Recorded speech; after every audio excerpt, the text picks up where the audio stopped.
tired. I've been on this plantation all my life.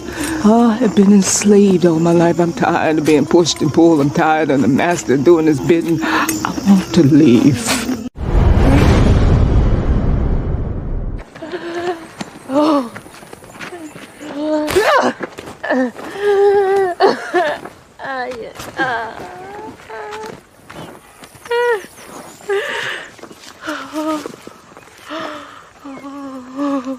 You're doing this to yourself, Pats.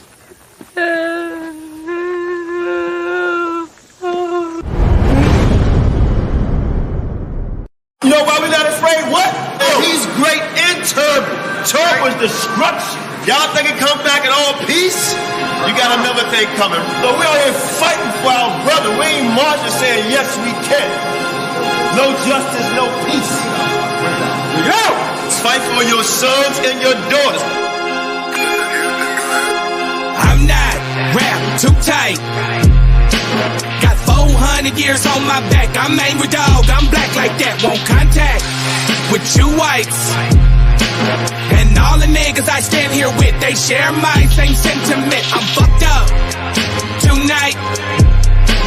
Won't kill my brothers no more. Want all the smoke. Motherfucker popo. This is my battle cry.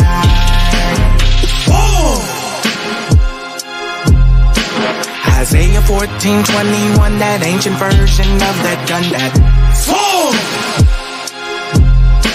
They stole our name, they stole our shit. We real Judites, motherfucker Jewish. We lords.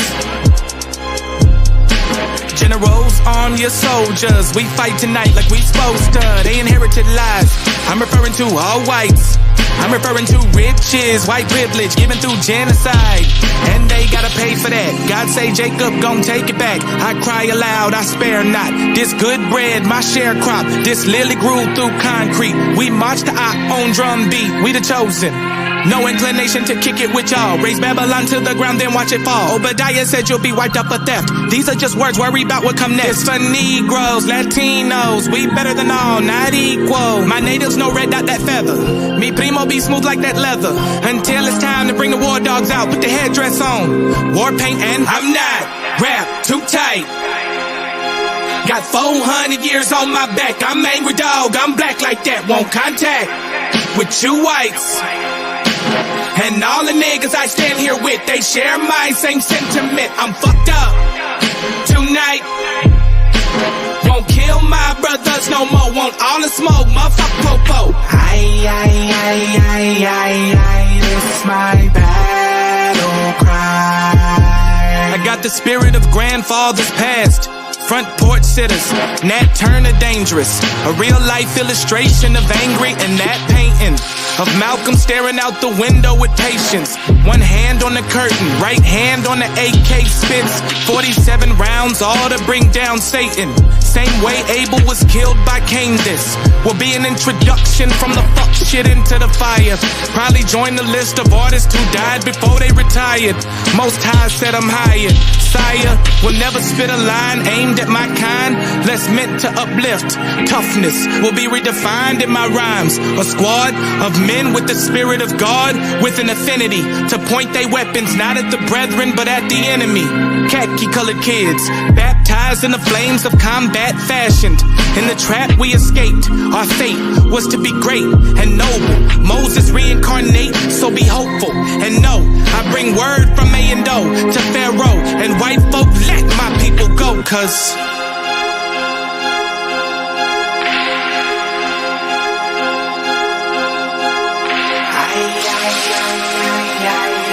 it's my battle cry.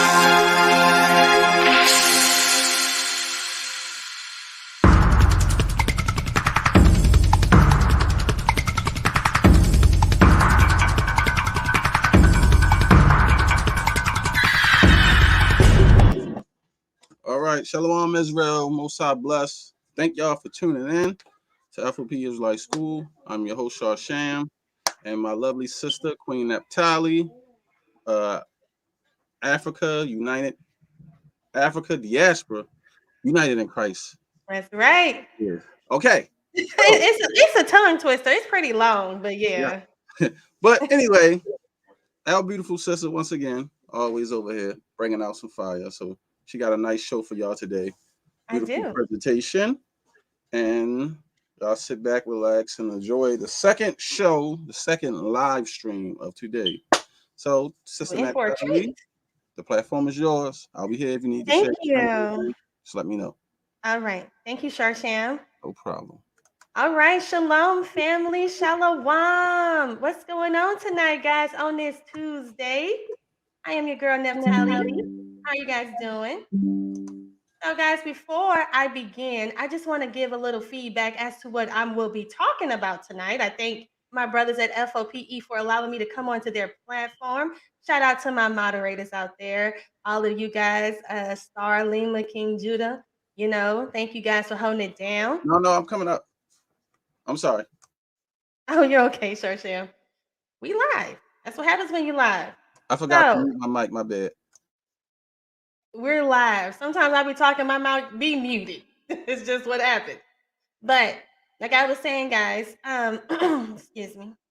I'm going to talk about, so tonight I'm going to talk about the blessings. Do we fit, as Black Americans, do we fit the blessing of Deuteronomy 28? We always talk about the curses of Deuteronomy 28. And that's why a lot of people will, call us, the Canaanites, or even though the Canaanites, we'll talk about that, that's another story. But they always say that we're like the lowest of the low. We're the servants of servants, pretty much, right? Because when you look at our history and when you look at where we came from, which was the continent of Africa, when we look at that continent, the people that are on that continent, you can definitely tell they don't look like they have achieved much. There's not a lot of infrastructure. They showcase, babies with the swollen bellies, babies starving. They show a lot of us, looking, pretty run down, like those folks have been through some things. Instead, they want to say that they have never accomplished anything. And that's what we've been taught. And then pretty much after that, we all have came over here into slavery. And sadly, this narrative that's actually taught in school, many of us actually believe that. Many of us actually believe that we have never really accomplished anything, that we have, that, without the help of Caucasians, that if it wasn't for the Caucasians, I actually heard an older woman tell me this at the grocery store outside. My husband was trying to tell her that we were the children of Israel.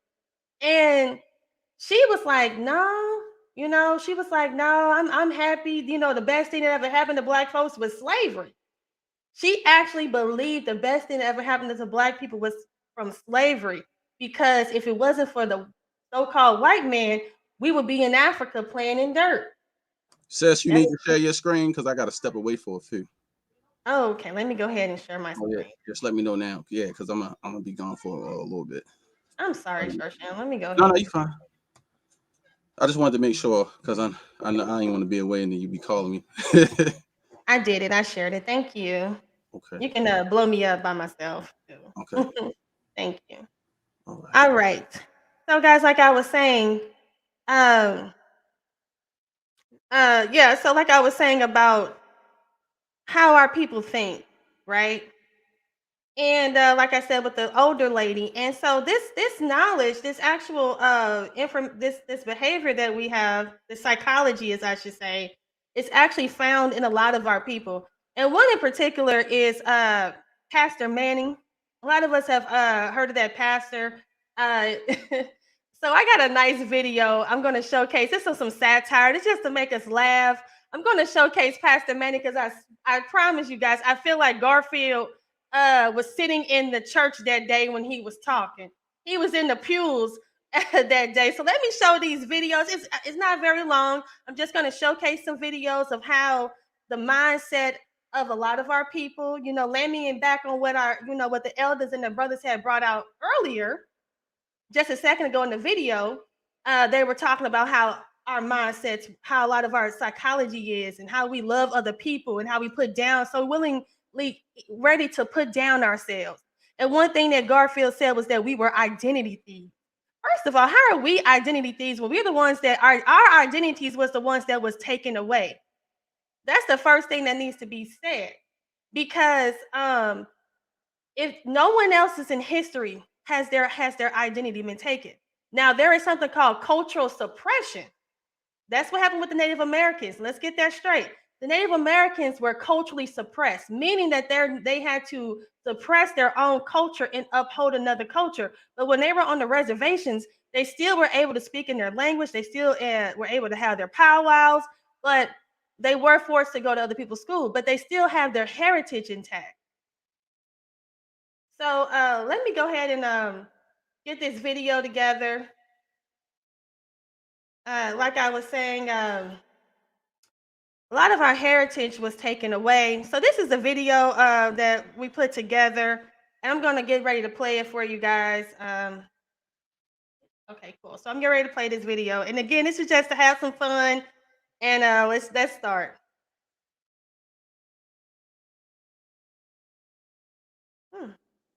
Okay.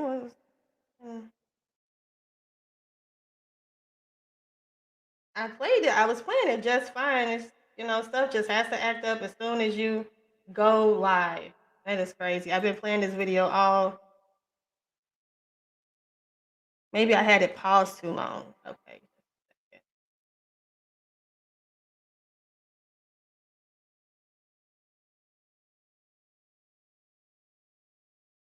Sorry, guys. Just give me a second.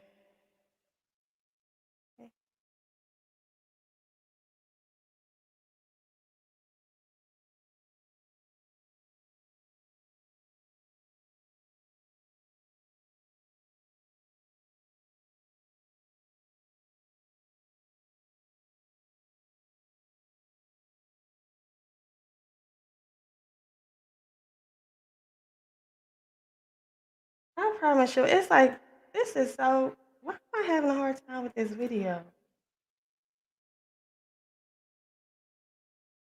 Every time.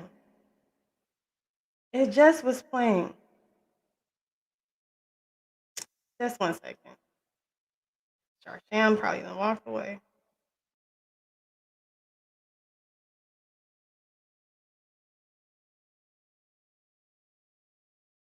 You know what, guys? I'm not even going to play the video right now. I'm just going to hop right into the presentation. Qanath, you there? I'm going to play the video right now. I'm just going to hop. Yeah, I'm here. I'm sorry. Okay. I just jumped on. What's going Thank on? Can you. I help? Yeah, let me stop sharing my screen. I'm glad you're up here. Let me try to work on this. I don't know why this is happening. I had the video prepared, had it sitting up here, playing it and everything. Now all of a sudden, now I'm live and don't want to play. I'm telling you. That's how it happens like that sometimes. Maybe you had it on pause too long. And let me see. Okay, I don't see it on here. You want to share it again? Because I don't see it. And I don't hear you. I think you're on mute also. Oh, yeah. I'm going to go back in and try to share it again. Okay. So just bear with me, guys. I don't know what or why. No, it's fine. You need some help? Multi bless everybody. Come aboard. Yavin, Star, Chemo, Oracle. You good? You need some help? Yeah. Oh, no, I'm good. My video, for some reason, I played it. I had it playing. I was listening to it, starting it, pausing it. Maybe what Qanath said, it was just taking, maybe I. Hey, why you finding that? So let me say this real quick. She was talking about the what's the pastor name again? I'm sorry, sis. His name was Pastor Manning, and yeah, Pastor Manning's the sister had me. Natalie had me on her channel or our channel because I'm affiliate, and we was on there and she done a great interview, bro. It's just check it out. It was great. She let me land me back on board, and I'm gonna be honest with you. I really enjoyed it. I enjoyed the brother. He's not all the way there, as far as the doctrine is concerned, and that's just our humbly opinion and the factual opinion, But it was a wonderful interview. So I encourage you to please. What's the name of the video while you doing that now? Okay, so I got it playing. Woo! All praise to the Most High. You got it. Yes, thank you, Qanath, so much for giving me some time, guys. Yes, guys, so come out, check us out. Yes, me and Elder Qanath, we did a great interview with Pastor James Manning. And I think he wants to come back again and do a part 2 because we were being a little we were trying to warm up, and we didn't want to be too aggressive with him. But he was a really good sport, and they asked me for the copy, and they told me that it was a really good interview. So maybe, just maybe, we kind of touched them a little bit with that information, So, Hey, Neff, you know what I got out of that too? Yeah. A lot of people always came out disrespecting him, and we were very polite. That's to him. right. Because at the end of the day, we make fun and joke, because I know you're gonna have a little fun here tonight, but he still deserves respect as a black man, Yeah. But we can have fun, he can make fun of us, make fun of him. But I think he was kind of surprised that we showed him that respect. That's what he said. He said usually people call him Uncle Ruckus, or they, they yelling at him and going off on him. So he was like, this was the first time in years, he said, that he had an actual intellectual conversation. So and I thank you so much for being there with me. Thank you for inviting me. You definitely added a lot to that conversation. Now, after the conversation, it did get kind of turned up with you and Apostle. And I need to edit that out because people been telling me they were kind of upset about that. But hey, Hey, it's all good. Me and Apostle, up afterwards, Shawshan went on another show with Apostle. He had our back. So I mean, that's just all a part of warfare, and Apostle understand where he's coming from.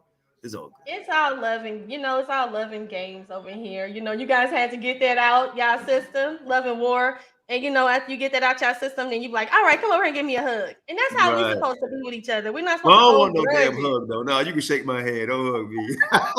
Okay, yes. Shake hands. But guys, I got it up. I'm sorry. I don't know. Maybe I had it paused too long. So it's back. And I'm going to share my screen. Hopefully it was just working. So I'm going to share it. Hopefully it works. All right. So guys, this is a video. Like I said, I got Pastor James Manning. And this is going to be just something, like I promise you, I felt like Garfield was sitting in the pews this day. And it's sad that a lot of our people share the same knowledge and the same information. I mean, share the same psychology. But tonight we're going to debunk this, and we're just going to have some fun. So let's do it. What's wrong with you? Wrong with y'all? You niggas are crazy. Black people, let me tell y'all something. If y'all ever hear me say preach again, they can kill me tomorrow. Let me tell you something. We're not going to ever get anywhere until we look into the mind of a black man. He doesn't think correctly. I don't care what he is. He can be a doctor. He can be an astrophysicist. The nigga ain't got no sense. You talk to him. You talk to a black man. He doesn't understand the world. He's never built anything. The most the black people have ever done, they did it here in America under white people's help. When they were in Africa, they didn't do nothing. Black people had Africa, that big old continent over there. They never built one boat that was seaworthy, not one. There's not one monument in Africa, in all of Africa. I know you're talking about Egypt. Egypt is not Africa. There are no great cities that were built. Even before the first colonization of white people coming to the shores of Africa or the slave ships, black men built nothing. No sewer system, no houses above one level, and none of them made out of stone, all of them made out of grass and wood. Black men, before the white man ever got to Africa, because black folk don't know how to run no nation. They don't know how, and we need to admit it. I know you don't like it, but you need to stop shucking and jiving. We got a problem. Look at what y'all have done in Harlem. You can't even hold on to Harlem. We got a problem. Black folk don't understand the world. You can get mad with me all you want. You can say what you, but you can't prove me wrong. Now, I'm not saying this because I hate black folk. I'm saying it because I love you enough to tell the truth. Now, the only person going to ever help us get out of the situation is going to be God. There's something wrong with the black man's mind. There's something wrong with his mind. All right, guys. So that was just you know, that right there is just really disheartening to me because he actually believes what he's saying. He actually believes what he's saying. He's saying that they built no great cities in Africa, that they have accomplished nothing, no buildings over a certain amount of one story, and you know, and it just goes to show you that you're ignorant to your own history. You don't know it, and you don't care to know it. You know, Pastor James Manning has a doctorate, so that means he has a PhD, meaning he's been in school for a very, very long time. And with that, he doesn't even know what happened in Africa. He doesn't know anything about Africa. And that right there is just goes to show you that we reject knowledge, as he said in Hosea 4:6. And Garfield says the same exact thing. He has the same ideology, the same mindset, the same psychology. They go off and they say, oh, we haven't accomplished anything outside of the help of white people independently. Haven't accomplished anything independently. So in this next clip, guys, and this is just some fun, some more satire, because we having some fun tonight. So I was on Killer Priest podcast, if any of you guys know, and I kind of, you know, we came in and we ran up on Garfield because he was talking a lot of stuff. And if you guys come on my channel, I got part 1 of that, but I got part 2, and he's going to say some things that kind of touched me, kind of touched my spirit, because he's going to say that we're identity thieves, and he's also going to say that we are broke, we don't have no money. Like, he get ready to say a lot of stuff, so let's get ready to play it. And of course, you know, we're having fun tonight, so it's just a little humor in it as well. So let's get into it. 2, 3.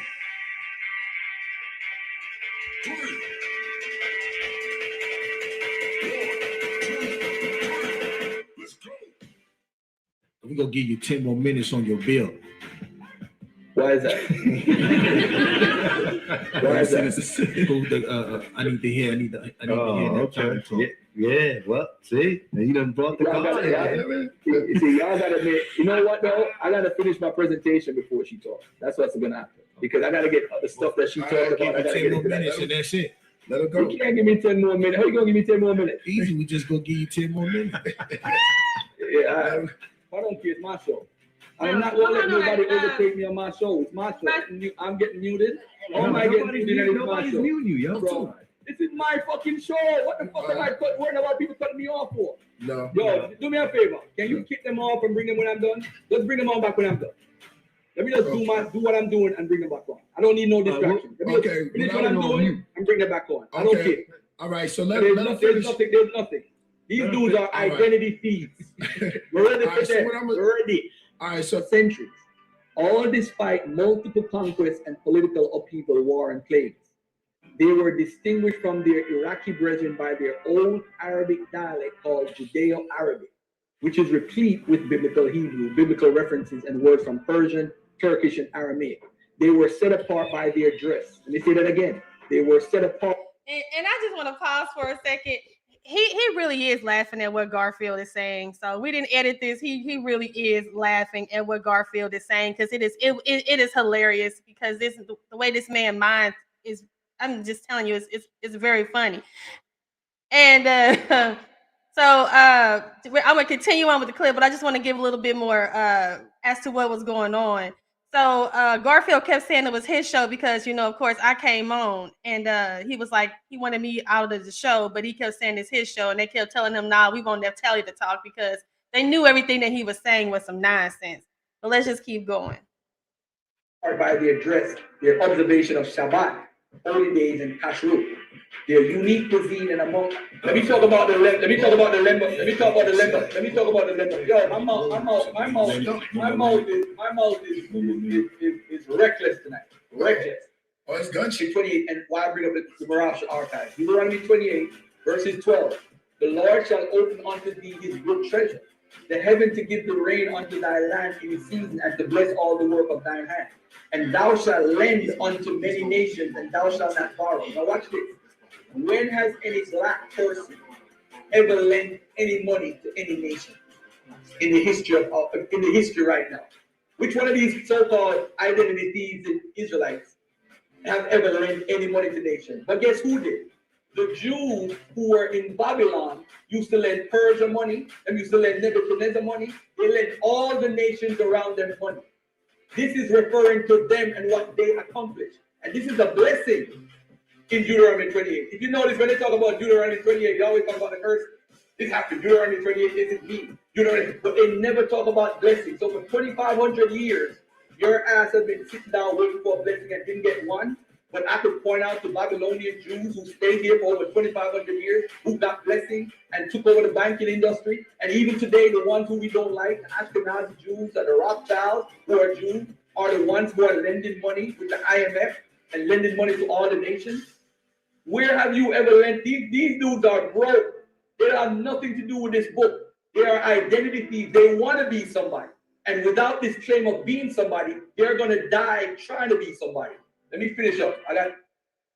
So I just want to pause right there because I'm going to re-loop this clip again, but I'm going to take the music out so we can really hear what he's saying. Because what he's actually saying here is that the Babylonian Jews are the Jews that we see in the land today. So he actually believes that the Jews actually exist. Many people say this man is a Christian, and I believe him to be that. And he doesn't believe that black people are the Jews. He believes that those that are those Israelis, he believes those are the Jews. And so what he's saying to us is that we're broke, that we're gonna die trying to be somebody. We're identity thieves. And he's saying that stop trying to take their stuff. This is their stuff. This is their book. This is not your book. So let's loop this back and we're just gonna listen to it. And then after that, we're gonna head into the real topic of tonight, and we're gonna debunk everything that he's saying, and we're gonna pull out receipts and facts. So let's get into it. A couple more seconds and I'm gonna finish harsh, brother. That was real harsh. Yeah. Well, pick it up there. All right.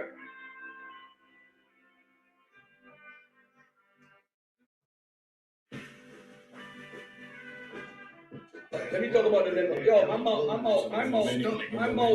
mouth is reckless tonight. Reckless. Oh, it's gunshot. 28, and why I bring up the Mirage archive. Deuteronomy 28, verses 12. The Lord shall open unto thee his good treasure, the heaven to give the rain unto thy land in its season, and to bless all the work of thine hand. And thou shalt lend unto many nations, and thou shalt not borrow. Now watch this. When has any black person ever lent any money to any nation in the history right now? Which one of these so-called identity thieves and Israelites have ever lent any money to nations? But guess who did? The Jews who were in Babylon used to lend Persia money, and used to lend Nebuchadnezzar money. They lent all the nations around them money. This is referring to them and what they accomplished. And this is a blessing in Deuteronomy 28. If you notice, when they talk about Deuteronomy 28, they always talk about the curse. This happened. Deuteronomy 28, this is me. But they never talk about blessing. So for 2,500 years, your ass has been sitting down waiting for a blessing and didn't get one. But I could point out to Babylonian Jews who stayed here for over 2,500 years, who got blessings and took over the banking industry. And even today, the ones who we don't like, the Ashkenazi Jews or the Rothschilds who are Jews, are the ones who are lending money with the IMF and lending money to all the nations. Where have you ever lent? These dudes are broke. They have nothing to do with this book. They are identity thieves. They want to be somebody. And without this claim of being somebody, they're going to die trying to be somebody. Finish up. I got a couple more seconds and I'm going to finish harsh, up. Brother. That was real harsh. Yeah. Well, pick it up there. All right. All right, guys. So we just watched two black men on here tonight.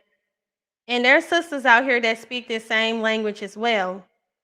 But tonight, I'm just talking about these two because I've come into close contact with these men. And so we're going to talk about this tonight. So he says that black people are broke, right? So this last clip that I have for you, we're going to talk about the richest man that ever existed in history. Okay? The richest man that ever existed in history. He was richer than anybody that has ever existed. Your Jeff Bezos, your Mark Zuckerbergs, all of them combined. And we're going to play a clip and we're going to talk about, and this is a very short clip. And then after I play this clip, then I'm going to get into my presentation. And then we're really going to get into the Mali Empire. We're going to get into how we, they make fun of us when we say we used to be kings. We used to be kings and queens. But guess what? We did have a kingdom, and this kingdom was very, very, very prosperous. So let's just get into this last clip, and then we're going to get into my commentary. Hey, 42 here.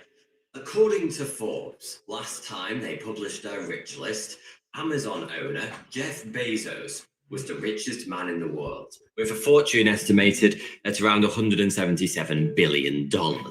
That's a number that's quite hard to get your head around. So let me put it this way. Jeff Bezos' personal fortune is larger than the GDP of 75% of countries around the world. That's one man wielding the equivalent riches of a nation, and a fairly big one at that. This is a level of wealth nobody could conceivably spend in a lifetime, no matter how expensive their tastes. Seriously, Jeff is 57 years of age at the time of recording this video. Now, he's probably going to have his head cryogenically frozen and live forever, but for the sake of making a point, let's assume he's going to live to 80. In order to use up all of his $177 billion before he died, discounting interest, he would need to spend almost $22 million every single day for the rest of his life. That's well over 10 times the average income an American makes over his entire career, every single day for about 8,400 days in a row. Yeah, but here's something really interesting. Whilst Jeff Bezos may well be the richest man in modern times, he isn't the richest human being ever to have lived. In fact, remarkably enough, if you adjust for inflation, he isn't even close. The individual who holds that title is estimated to have been in possession of a fortune well over twice the size of poor old Jeff's, and larger than the fortune of Elon Musk, Mark Zuckerberg, Warren Buffett, and Jack Ma combined. The funny thing is, despite his vaunted financial position in the annals of human history, there's a very good chance you've never even heard of this guy. That being the case, let me introduce you. This is Mansa Musa, the richest man in history.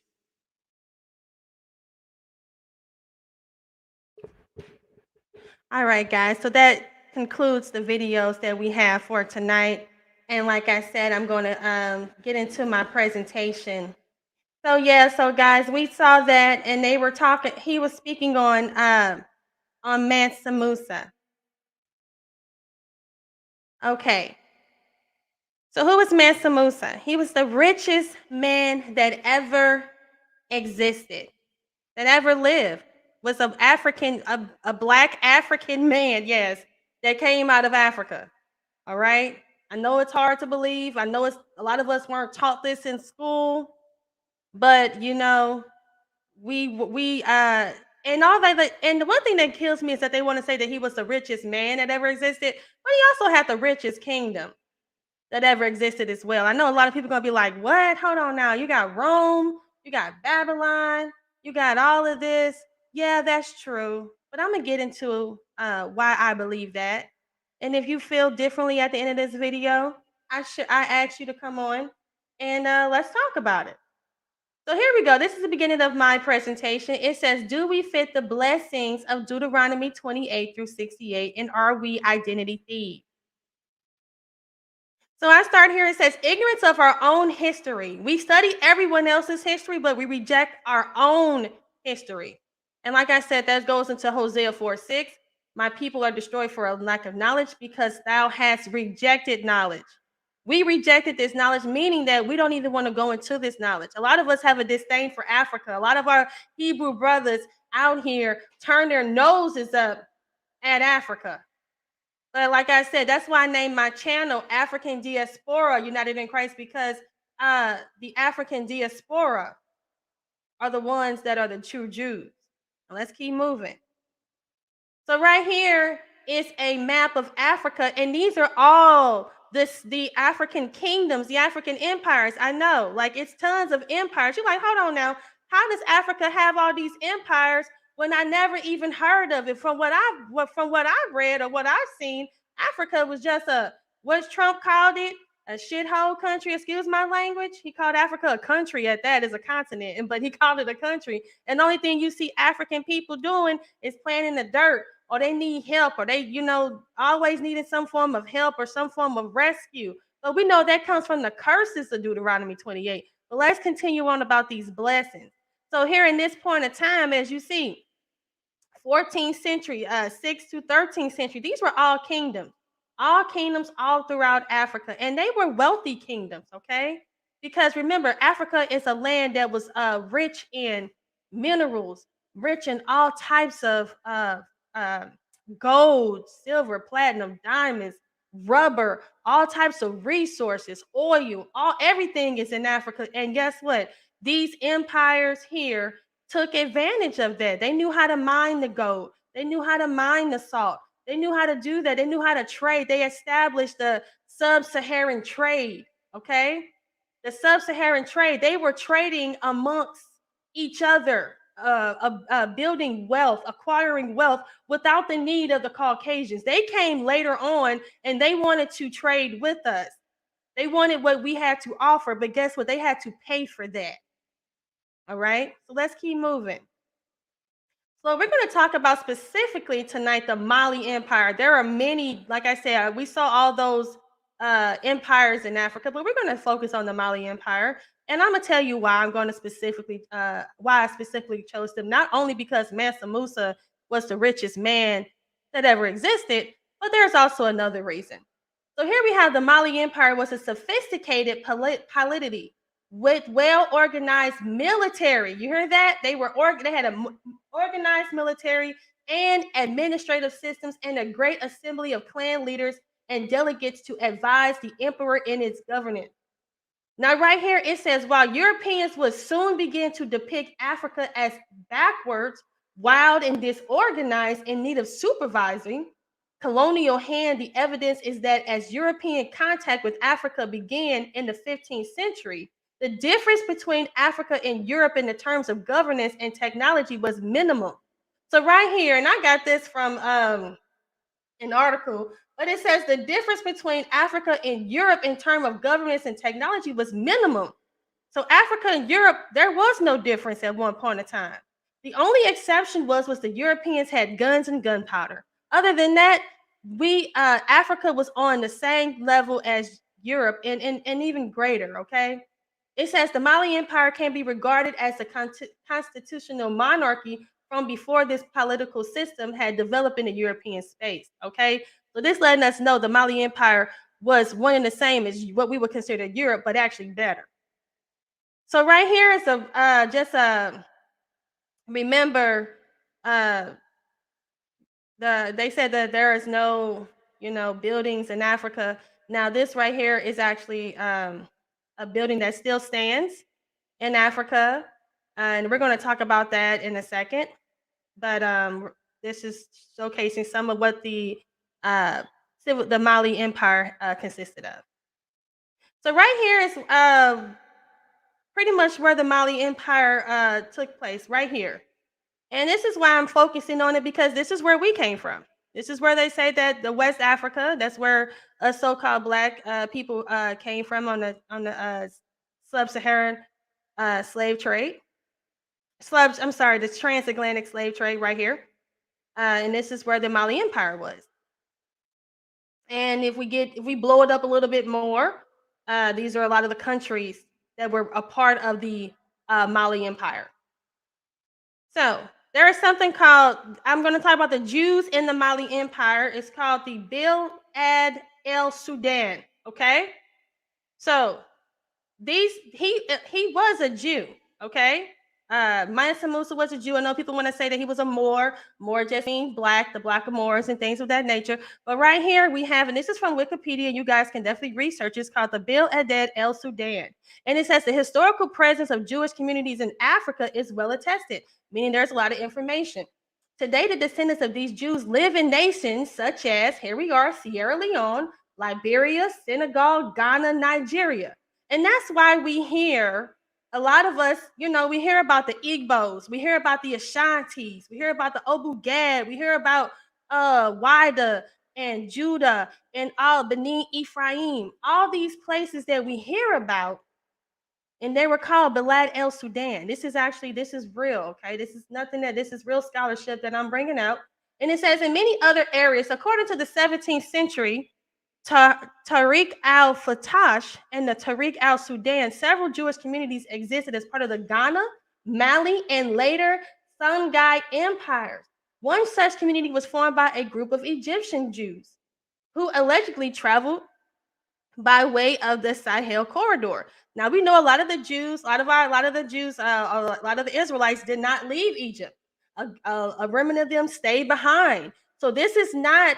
This is actually coinciding with our story that a lot of us traveled outside of the out of Egypt and came to the west. A lot of us was in the Assyrian captivity, and we went to a land where no man dwelt, and that was in Africa. And my brother Yehuda brings that out, and he lets us know that Africa was Arsarith. All right, and we have the documentation and the scholarship to prove that. So right here, guys, this is really interesting. So we know that the Mali Empire consisted of the Jews, and that's where we come in. And that's why I'm bringing this up, because they say we were broke.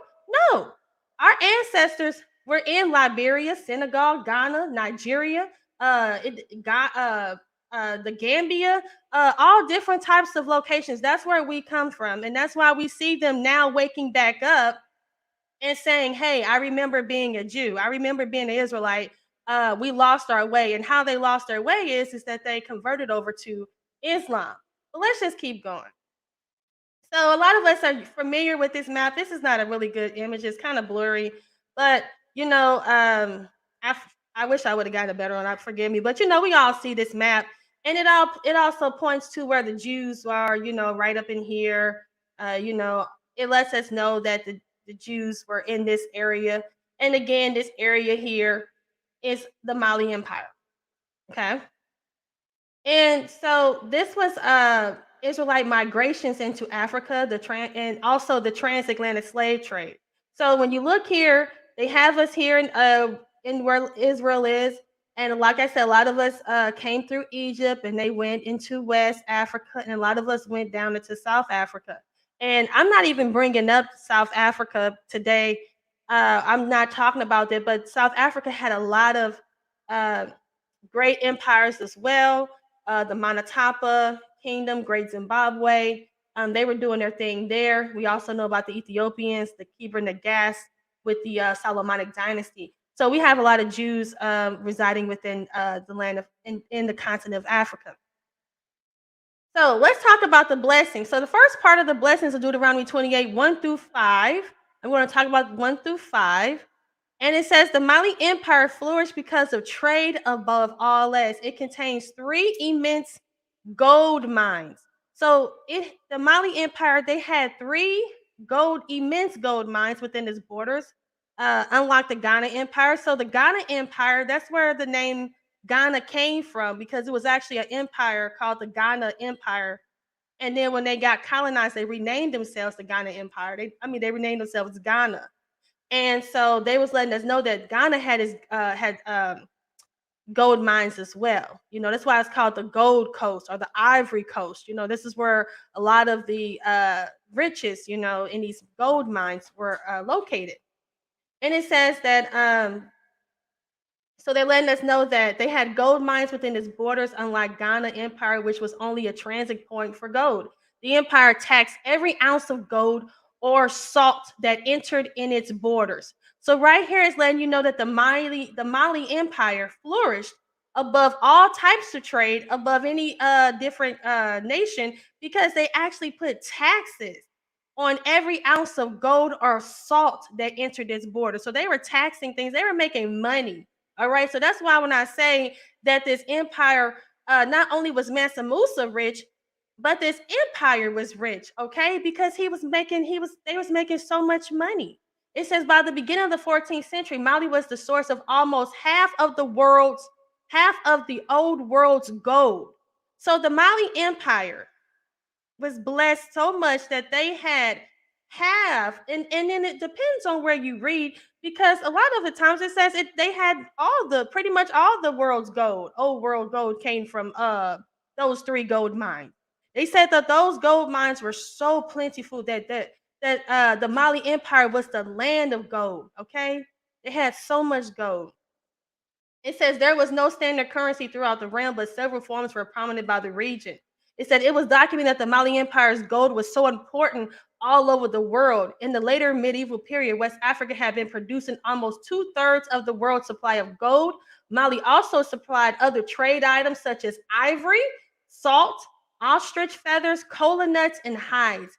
And it was no wonder why there was so much talk about the kingdom of Mali and its riches. So not only did they have gold, they also had ivory, they had salt. And anybody that's familiar with the word salt, salt is where we get the word salary, okay? Because a lot of Romans used to pay their people with salt. Yeah, people used to get paid in salt because salt is actually a necessity. You can't survive without salt. Okay, everybody knows when you're dehydrated, when you go into the hospitals, they give you some saline. That solution is mixed with salt. You drink Gatorade, it has salts in it, or what we would call I can't think of it, but it's your electrolytes. That's what it's called, your electrolytes. And so salt is very important, not just for those reasons, but also for seasoning food, and as well as preservative. Salt is a preservative. There weren't any refrigerators back then, so if people wanted to preserve their food, they had to use salt. So salt is where they got the word salary from, and that's because that was actually someone's salary. And guess where they got that salt from? They got the salt from Africa. Let's keep going. So here is another angle of, of this. This is actually a university that's within the Mali Empire. All right. So here's something called the Alliance of the 12 Kingdoms. So although when I showcased to you guys earlier that that there are a lot of African states, right? A lot of African empires. And when you read about it, they all want to make it sound like they all were doing their own thing, like they weren't united, like they weren't trying to build like a trade empire. They try to make it like they were all separated, but it actually was an alliance of the 12 kingdoms. And I'm not going to read all of this, but I'm just going to talk about a little bit of it. So at the age of 18, Magan Sundiata, he gained authority over all the 12 kingdoms in an alliance known as the Mandan Kurufa. He was crowned under the throne named Mari Dijata, becoming the first Mandinka Empire. The Mandan Kurufa, founded by Mari Dijata, the first, was composed of 3 freely allied states of the Mali, Memna, and Wagadu, plus the 12 doors of Mali. So you guys see here that 12 just keeps coming up, the 12 kingdoms, the 12 doors. It says Mima was a powerful city-state near the bend of Niger River outside of Mandan. It was allied to the Sandiata through his campaign against Kaniaga. All right. Its Fa'ama, sometimes referred to as a Mansa in oral traditions, was allowed to keep his crown and not prostrate before the Sandiata because of latter's exiles at the court. So it says Wagadu, another land outside of Mandan, was also allowed to keep its monarch. So what there's pretty much letting you know is that although Mansa Musa was the empire, these other kingdoms were allowed to keep their kings. They were allowed to still rule, but he was just the head. Okay, if anybody ever watched like Game of Thrones, there were different kingdoms, but only one person sat on the Iron Throne. But that's pretty much kind of what was going on here. It was letting us know that Mansa Musa was over the kingdoms, but there still were a governor, governors and mayors, or a president is the head, and there's governors. So they're just letting us know that they were all allied with each other. This was not just a group of people that were just doing things out of order. They had an alliance. They were working together. They were trading together. They were building together. Okay. And it was called the 12 Doors of Mali, were a coalition of conquered or allied territories, mostly within Mandan, with sworn allegiance to Sandiata and his descendants. Upon stabbing their spears in the ground before Sandiata's thrones, each of the 12 kings relinquished their kingdoms to the Kita dynasty. In return for their submissions, they became Farbers, a combination of Mandinka words, foreign and Ba, great foreign. Foreign was a general term for northern commander at the time. These fathers would rule their old kingdoms in the name of the Mansa, with most of the authority they held prior to joining the Mandan Karufa, the 12 kings. So this Mandan Karufa was just them joining together. So I know a lot of, like, with my research and reading, it just kind of like, they were just conquering and just taking over these kingdoms. But actually they were, as it says here, some of them probably were conquered and some of them were allies. They were allies, okay? So I just wanted to make sure that we understand that we were allied together and that we did work together. And here's another angle of how the city looked. All right. And I'm going to talk about it. I might as well talk about it. It doesn't look as it's covered in what we would call mud, because at one point in time, who knows what this building was wrapped in? It probably was wrapped in like how the pyramids over there in Giza, they were wrapped in limestone. This building could have very well been wrapped in something very luxurious, but over time, it probably was robbed. And as the people, they started to try to refurbish this building, and they were using what they had, and they were utilizing a lot of the earth and thatch. They thatched roofs and things like that. And we'll talk about how that came to pass with the curses. But let's just continue on with the blessing. So again, it says, and it shall come to pass, if thou shalt hearken diligently unto the voice of the Lord thy God, to observe and to do all his commandments, and these blessings shall come upon thee. Blessed shall thou be in the city, and blessed shall thou be in the field. Blessed shall thou be the fruit of the body and fruit of the ground.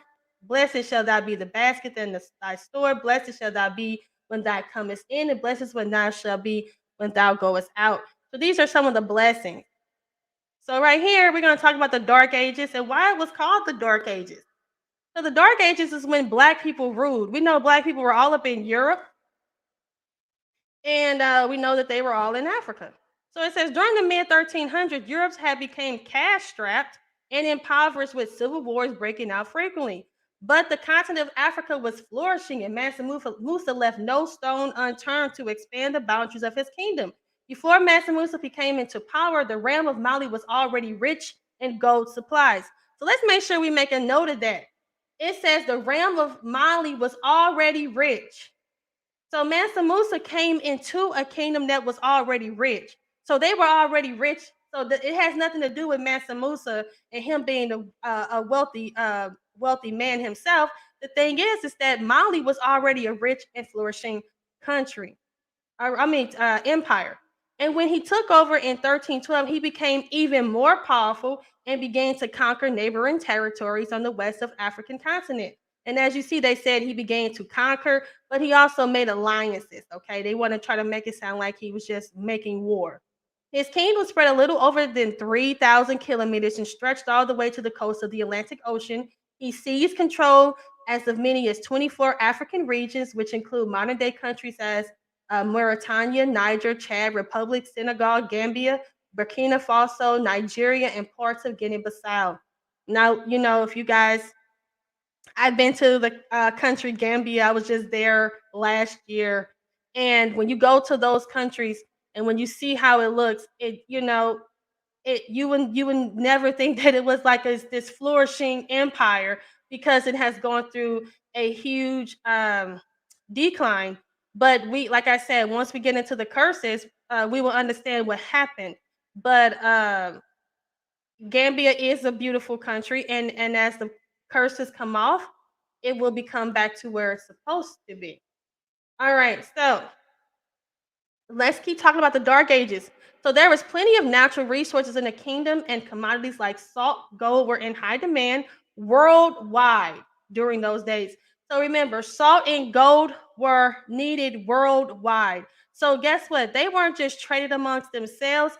They were providing salt and gold worldwide. Remember, those three mines that they had in the Mali Empire, it housed the gold that was needed for pretty much the third or fourth of the world's gold. So they were really doing their thing.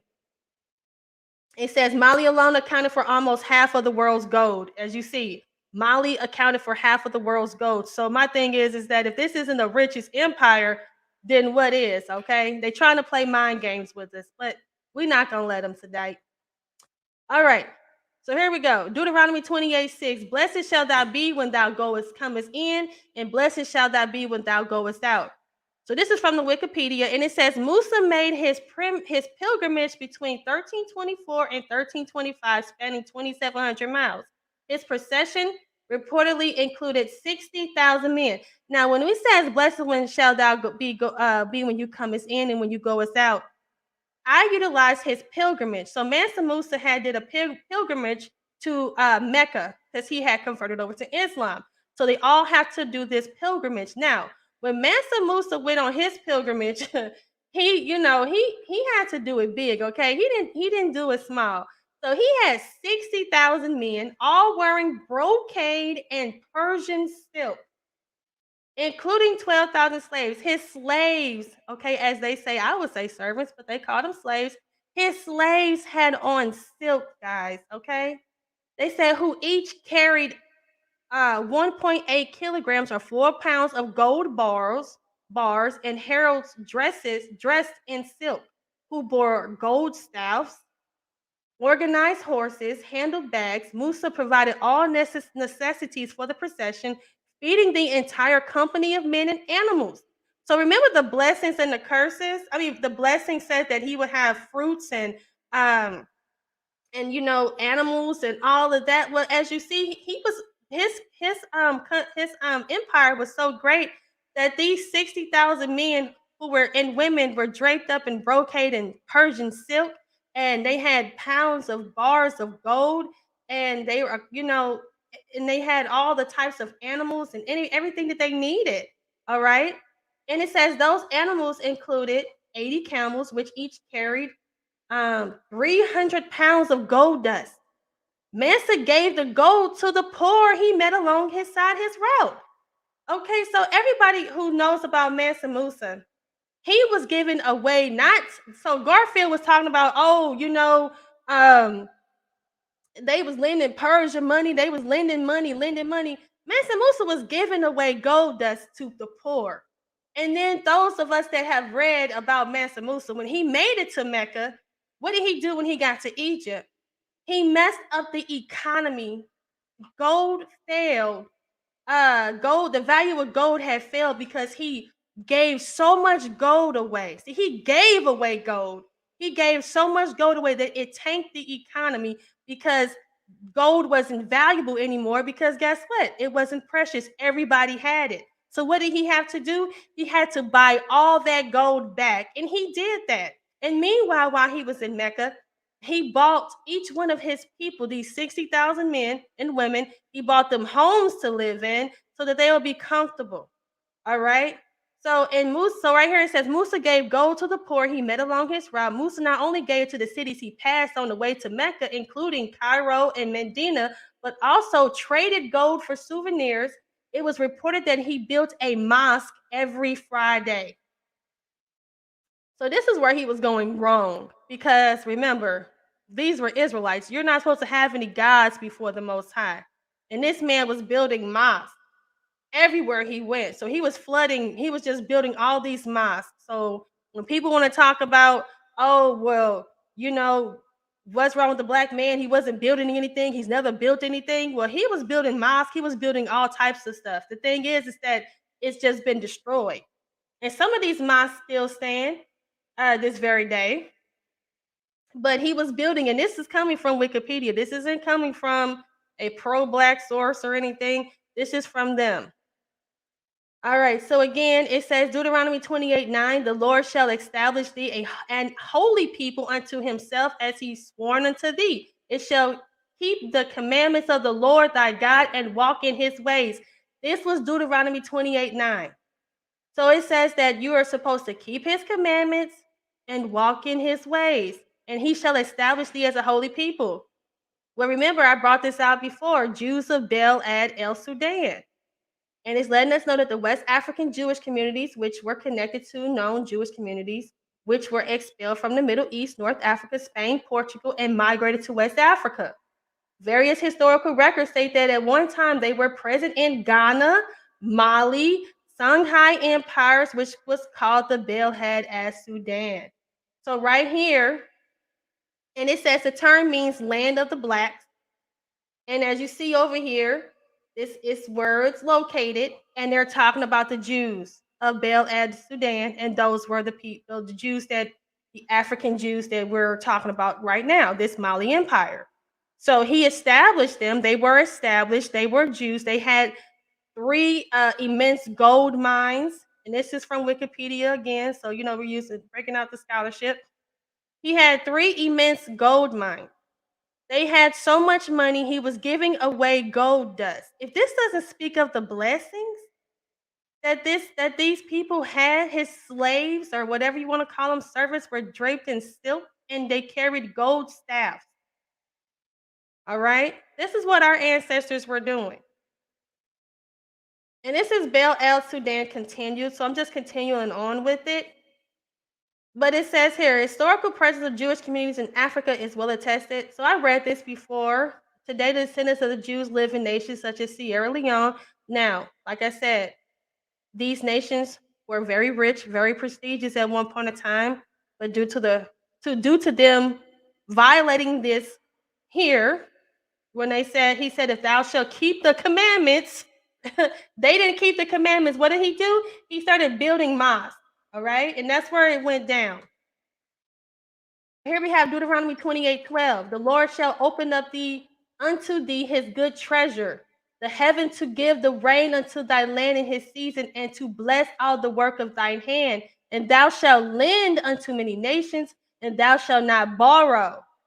All right, so this is what Garfield was talking about. He was saying that the Babylonian Jews were lending Persia money, lending Nebuchadnezzar money. Well, guess what? The Mali Empire was giving away gold dust. Okay, so here we go, and this right here is from continuing on with the Wikipedia article, and it says Musa's journey was documented by several eyewitnesses along his route, who were in awe of his wealth and his extensive procession and record. So this is recorded. At least, and records exist in a variety of sources. So there's variety of sources, including journals, oral accounts, and histories. Musa is known to have visited the Mameluke Sultan of Egypt, Al-Nasir Muhammad, in July 1324 because of his nature of giving. You see that? Because of his nature of giving, Musa's massive spending and generous donations created a massive 10-year gold recession. There it is. His massive spending and generous donations created a gold recession in Egypt, in cities such as Cairo, Medina, and Mecca. The certain influx of gold devalued the metal significantly. Prices of goods and wares became greatly inflated.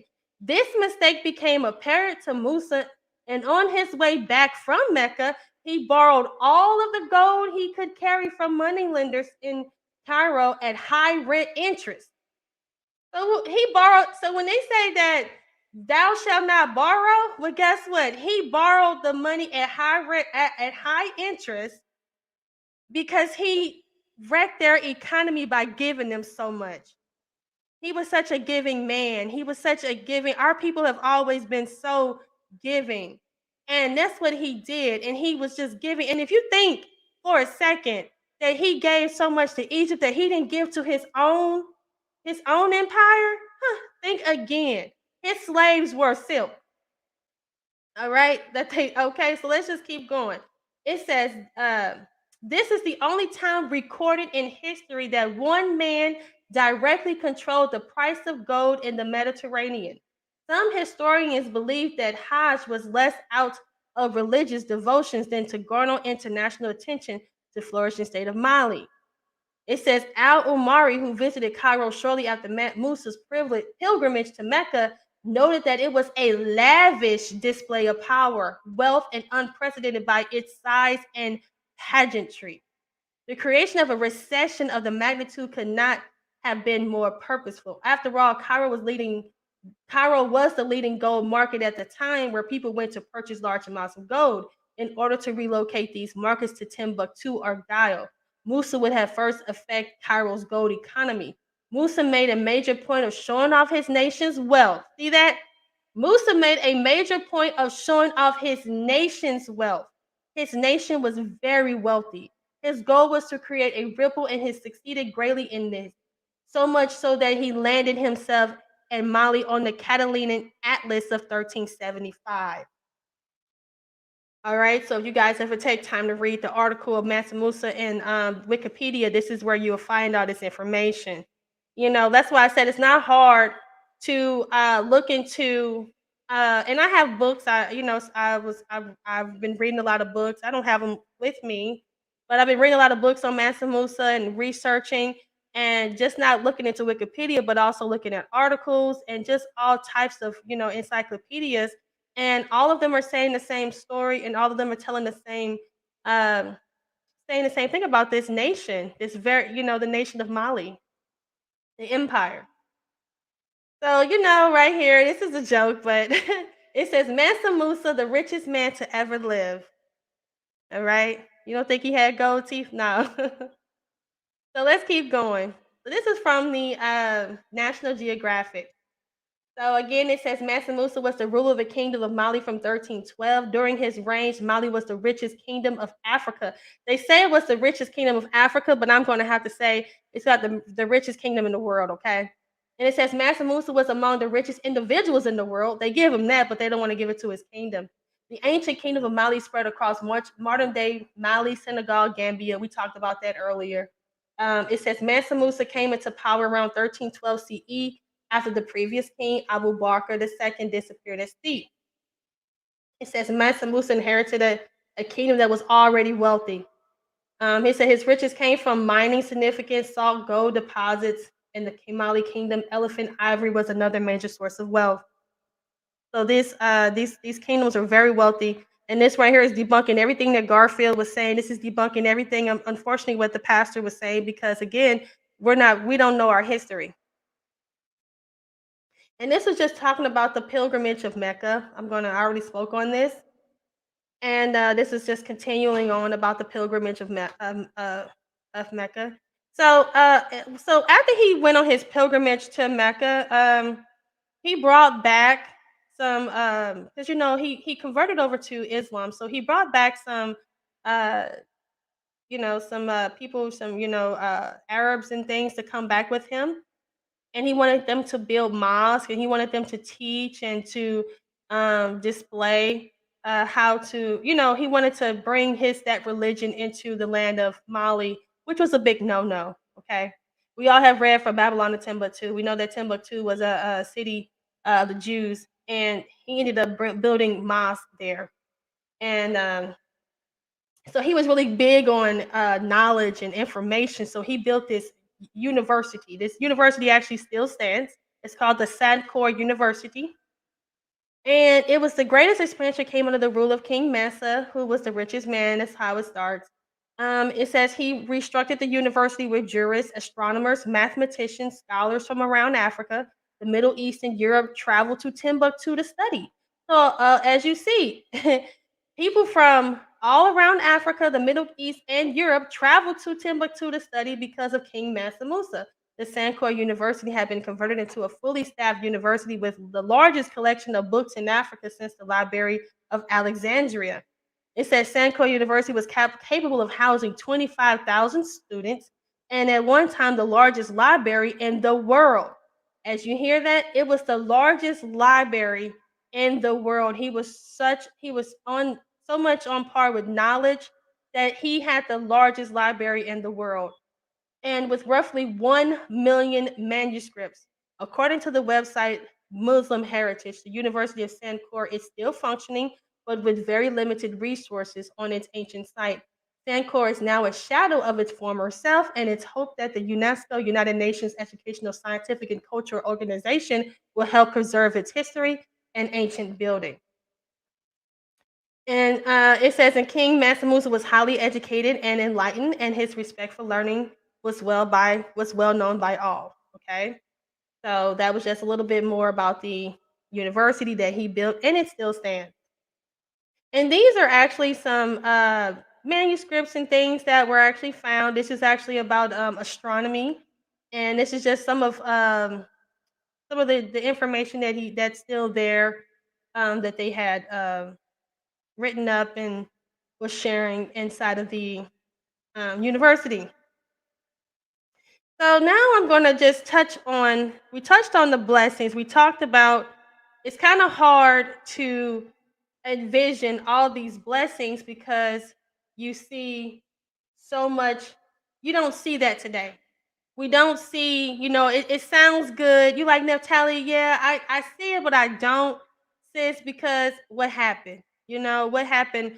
Why don't I see that today? What happened to his gold? If you guys remember the video that I played, it said that Jeff Bezos' wealth was so immense, and he's not even the richest man that ever lived, but his wealth, they said it would take so many years, like you have to spend like $22 million every day for the rest of his life just to spend up a little bit of his money, because it's something called wealth, and everybody that knows wealth stays in generations. Wealth lives on after you die. So if Mansa Musa was so wealthy, right, and he had all these gold mines and he had all this wealth, wouldn't the wealth still be there? Yeah, it should still be there. There is no reason why it shouldn't be. It's not possible to spend that much money unless we talk about the curses of Deuteronomy 28 through 68. So right here we say, it says, by the 1300, Mali kings became Muslim. So right here, by the 1300s, so they were no longer Israelite. They all became Muslims. The most infamous of them was Mansa Musa. He made Islam the state religion, and in 1324, he went on a pilgrimage. Remember, we talked about that pilgrimage when he went to he went to Mecca. So right here, this was a big no-no. He made Islam the state religion. He took the religion of the Most High and he made it a state religion. If people still don't think that they were Israelites, we have actual records of them, saying that they were Israelites. And I brought that out I brought that out earlier. So let's keep going. So it says the Mali Empire collapsed in the 14th. So it says he made Islam the state religion, and in 1324 he went on a pilgrimage from Mali to Mecca. The Mali Empire collapsed in 1460 following civil wars, the opening of trade routes elsewhere, and the rise of the neighboring Songhai Empire. But it did not continue to control a small part of the Western Empire until the 17th century, and then the empire fell to the Europeans. And we know that that's one of the curses, is that, and let's just keep going. So right here is letting us see the Atlantic slave trade. And as you see, we came out of that same location as to where the empire was. Right there. Okay. We came right out of that same empire that was so great. And then after that, we all came out of that empire, our ancestors. So it says here in Deuteronomy 28, 45 through 68, it says, moreover, all these curses shall come upon thee and shall pursue thee and overtake thee. All right, and it says, they shall be upon thee for a sign and a wonder, and upon thy seed forever, because thou servest not the Lord thy God. Okay, that's what happened. He did not serve the Lord thy God. He started to serve other gods, which was Islam. And with gladness of heart, therefore shalt thou serve thine enemies. Right, that's what happened. That's what happened. We began to serve thine enemies, which the Lord shall send against thee in hunger and in thirst and in nakedness and in want of all things. And he shall put yokes of iron upon thy neck until he have destroyed thee. Right here. This is the images that we start to see coming out of Africa. The Lord shall bring a nation against thee from far, from the end of the earth, as swift as an eagle flieth, a nation whose tongue thou shalt not understand, a nation of fierce countenance, which shall not regard the person of the old, nor show favor to the young. And he shall eat the fruit of thy cattle and the fruit of thy land. And he shall besiege thee in all thy gates, and thou shalt eat the fruit of thine own body and the flesh of thy sons and thy daughters, which the Lord hath given thee in the siege and in straitness. So right here, it says, a Lord shall bring a nation against thee. So those of you that are familiar with King Leopold II, the man responsible for the worst genocide in African history in the world, guys. Okay, they say here that he was responsible for approximately 15 million, killing of 15 million Congolese deaths. But if you look at other articles, it can go up to 30 million. And that's just them being, conservative. Who knows? It could have been 100 million. And if you look at them, you see their hands are missing. He was cutting off their hands and feet. Okay? If they didn't meet their, they were getting rubber. And if they didn't meet their quotas, their hands and their feet were going to be cut off. All right? And this is a child here, a missionary. It says a missionary stands with his hands severed. So right here, as you see, there's thatched roofs. He's naked. He doesn't have on any clothes. What happened to the silk? you know, and it's really sad to see this. This image right here. I didn't know if I was going to share this, but I just went on and shared it. It says a man stares at the hands and foot of his 5-year-old daughter, severed for harvesting too little rubber. Do you see that? It's some hands and feet there, guys. And he's just standing there. Look how he's just standing there looking at his children, his baby girl, hands and her feet. Now who's coming over here wanting to cut off the hands and feet of children? And you know what? And nothing is sadder than this, but I just want to say something that even adds more fuel to the fire is that our own people were participating in that. They were the ones that were actually cutting off the hands and feet of their own people. Okay? And as much as we say, oh, well, those are Hamites, or no, not no, because we do that here. We shoot each other, we kill each other here. We do that here. Okay? The only difference is that we were shipped over here and they're still there. Okay, and it says, then the Lord will make thy plagues wonderful, and the plagues of thy seed, even great plagues, and of long continence, and sore sickness, and long continence. Moreover, he will bring upon thee all the diseases of Egypt, also every sickness and every plague which is not written in the book of the law. This law, he shall be left few in numbers. Okay, these are the curses. AIDS in Africa. Look at that. Remember, we looked at Africa before this, and it was showing us all the empires that were in Africa. The first image that I showed you were all the empires, right? And these empires, they were talking about gold mines, and they were trading amongst each other, and they were making billions and millions of dollars. And look at it today. I mean, this here, they're talking about this was in 2003. And now you look at it, and all these look at Mali. Look at Mali right here. It says 140,000 cases of AIDS. Niger. This whole region here was the kingdom. Nigeria, 33.6 million. Remember, we looked at this, and this was where the Mali Empire was. And look at how they're cursed now. And with AIDS, as it said in the Curses of Deuteronomy. And then it says in Deuteronomy 28:68, and the Lord shall bring thee in Egypt again with ships by the way whereof I spake unto thee. Thou shalt see it no more again. And there ye shall be sold unto your enemies for bondmen and bondwomen, and no man shall buy you. And that's the slave. That was the ships that brought our ancestors over here to this land.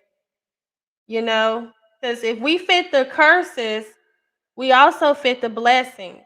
And we can see, and I hope that I presented to you guys tonight a great picture as to what happened. Because if we look at the Mali Empire and the continent of Africa, how it flourished, and then we look at the blessing, because the blessing says that you shall be above all people, above all nations. And there is no man, nobody in history that is above Mansa Musa. So that right there fits. That blessing still sits with Africa, with Mansa Musa and his kingdom. But actually, when it comes to the curses, we see that we fit those as well. But I'm going to leave us off with Jeremiah 30:17. It says, "For I will restore health unto thee, and I will heal thee of thy wounds, saith the Lord, because they called thee an outcast, saying, This is Zion, whom no man seeketh after." I thank you guys so much for hanging out with me tonight. I hope I presented this information well to you, and I hope it brings some closure and some information to you guys. And thank you for watching. And this was a dagger to Garfield.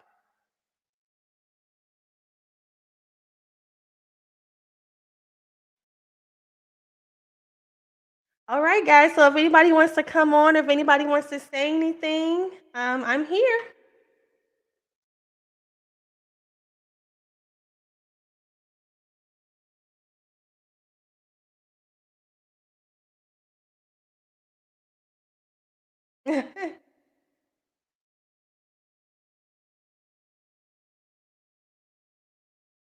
All right. So is anybody going to come on? I don't know how to share the link.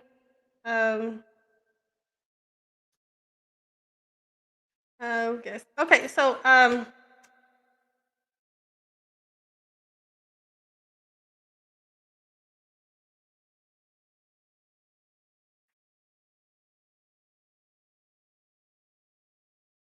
okay. Thank you. I can't bring the the comments up. Oh, my Cash App. Thank you. And yes, I don't know. I need my brothers to come back because I can't control the show. This isn't my channel. Uh,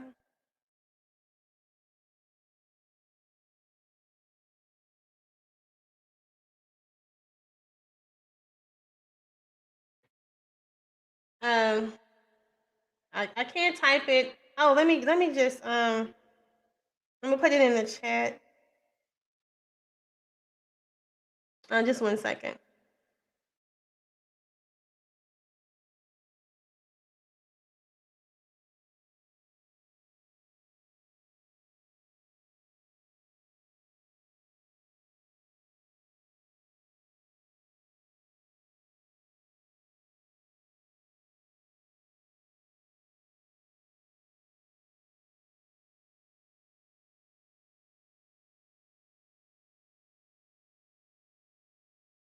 All right. Yeah. So still waiting on the brothers to come back. Well received. Thank you, Zealots of Israel. Thank you guys for coming out and listening with me. Yeah.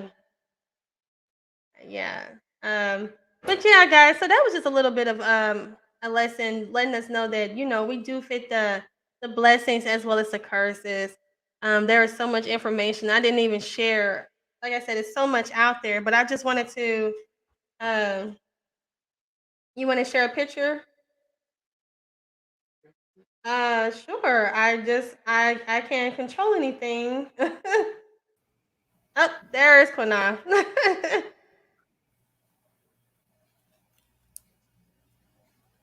Shalom, I'm back. Oh, sorry. That was great, Naphtali. Thank you. Thank you. And let me say this right here. Let's make it plain. Let's make it straight. The dude Garfield, I have a question. And it's a straight shout out to you, straight shot, fired. And Naphtali could wipe the floor, put you on her own. She's well capable of doing that. You always say that we stealing somebody else's nationality, but he never talk about the people over the House of Conscience stealing Kemet. He never talks about the so-called people who call themselves Jewish or Jews stealing a nationality from whom. Fact. He never talk about Hispanic or whoever stealing other people's nationality, but it's people who look like him that he said and proclaim that they're thieves. But he's not saying that Jabari is a thief, right? Conscious of what? What are you conscious of? I think Naphtali has made you unconscious. Straighten up. Okay? Because if we're not Israel, then who in the hell is he? Do you know what he recognized himself as being? And what's that? Question to you. I'm asking, do you know what Garfield recognized himself as, other than a cat? I guess he's an agnostic, or he don't believe in anything. Well, that's the key. That's the key. So, I mean, I just look at that and everything you say about the curses and the blessings and so on and so forth. I just find it ironic that this guy say that we stealing somebody else's nationality, right? And how can we steal anything? Because we don't know who we are. We researched and found out who we are. Think about this, brothers and sisters. You're Christian, you're Baptist, you're Methodist, you're Black, you're colored, you're Negro, you're Afro, but we still is something. And he never brought out anything on all these other things I said. But out of nowhere, this agent come out and say you're stealing the real Jews' nationality. Exactly. And one thing about the saying that we're identity thieves, isn't it something that they wanted? Our identities was the identity that was taken. Apparently, they cleansed us of our identity because they're the identity thieves, because only someone would erase someone's identity in order to take it. I mean, that's just a fact. Exactly. And that's why ours was taken away. But you know what I find ironic, Neff, is that they can't prove that they're Egypt. See, I want to know, how can Jabari, right, Shaka Utmost, can they prove they're Egypt? No. Where the prophecies showing that the people in America are Egypt? But they say we still in the white man shit, right? But who broke down the hieroglyphics, whatever you call that crap they write on? Who broke that down? Is that not a white man? Right. The meta-netter. Who broke that down? Jabari? Who broke that down? Uncle Reggie? See, Reggie don't take off the hat because there's something under there he don't want us to see. I seen it. You know what? I feel like that. Girl, can you drop our Instagram and the Star Lima? It's F.O.P.E Apparel and Yashapa Flavor Sea Moss at Instagram. They'll drop it in the link. Matter of fact, hold on, wait, I can post What'd it. you say, Neff? Because I seen Reggie hair. I feel like a lot of them that keep their heads covered don't want us to see their hair. Huh. But see, Reggie forgot that Sharon, remember Kimmin on Trial 2? Yeah. And Reggie was bowing down almost to me. Mm-hmm. He saw me and started nodding, bowing. Hail King Qanath. Right? See, here's the thing. Right. And one more thing before I let y'all go in, or before we close, whatever y'all want to do. For all you niggerites that keep on talking about our sister can't speak and bringing up 2 Timothy and all that, you do error in the scriptures. You error in the scriptures. If you feel that way, pull your children out of preschool to high school. Okay? Don't listen to your mammy. Don't listen to grandma, big mama. Don't listen to none of them. This is the problem with us as so-called black people. We don't listen to ourselves, listen to everybody else. This sister is brilliant. Oh, thank you. Okay? She's brilliant. A lot of us are. And everybody that watch these programs on F.O.P.E, right? Teach this to your children. We've been blessed. When I was coming up, we didn't have a YouTube to get this type of understanding. We had to go to a library and read that small print. hours and hours and hours. I hated it. You know what I mean? But now you got a gift. But the devil know how to use us against one another. And sis, I'm just glad that you and hopefully others will come over here and showcase their talents. The hell with Sonetta. He's all about discourse. He teaches nothing. You destroyed his bed witch over there. Destroyed her. All right? It is what it is. Let's keep it real. And I'm not trying to be respectful. Let's keep it real. You keep doing what you're doing on this platform, whoever's platform, keep doing what you're doing. And I will. And I thank you guys so much for giving me the opportunity to speak and to just share my, share the information and knowledge that I have. Like I said, it's irrefutable at this point and what happened to that area, that kingdom, and I'm just so happy to be able to, share the information, share the knowledge, and just be a part of the information that's being shared, to be a part of the awakening, and to debunk these naysayers and these self-haters, because a lot of our people self-haters, and then we have a lot of infiltrators, like you were bringing up earlier. They're infiltrating, and these people are not even black. And I'm working on a class about, is it lawful for us to have dreadlocks, or is it unlawful? Because another one West doctrine is we should not have dreadlocks in our hair, according to them, and they try to use that against brothers and sisters who would lock their hair and concentrate their hair, as if their excuse is, oh, y'all wear dreadlocks because y'all want to wear dreadlocks for women. Y'all Hey Sham, hold on, Sham. I'm sorry, Sham. I'm sorry. West Ethiopian, get over here. Put the link in the room. What he say? You contradict yourself, Qanath. If you're saying no Hamites or Egyptians were in Africa, then that means no Israelites were there either. Anybody ever heard me say that? No, I think he misunderstood what you were saying. He was speaking on what those other people believe. They believe that the Israelites are white, or maybe they don't. I don't know what they believe. They don't exist, and the Israelites can't be black if they're not. I mean, the Israelites can't be white if the Egyptians are black, and the Israelites can't be black and the Egyptians are white. They have to be both. Let me read this slowly. He said, or she said, you contradicted yourself, Qanath. If you're saying no Hamites or Egyptians were in Africa, how in the fuck I say no Hamites or Egyptians are in Africa? Do that even make sense?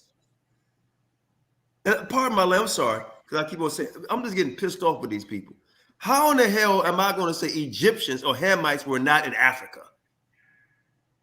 I said that Jabari, Reggie, Shaka Utmost, Sonetta, and all the rest of them agents can't prove that they are Egyptian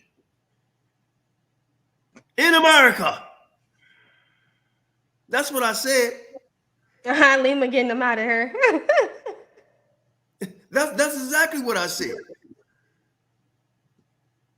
And but you know what you said, Sharsham, that is so true. That I think that needs to be brought out, because I'm looking at some people in the chat. They like, I never cut my crown. My sis out there, she said that her whole family locked up.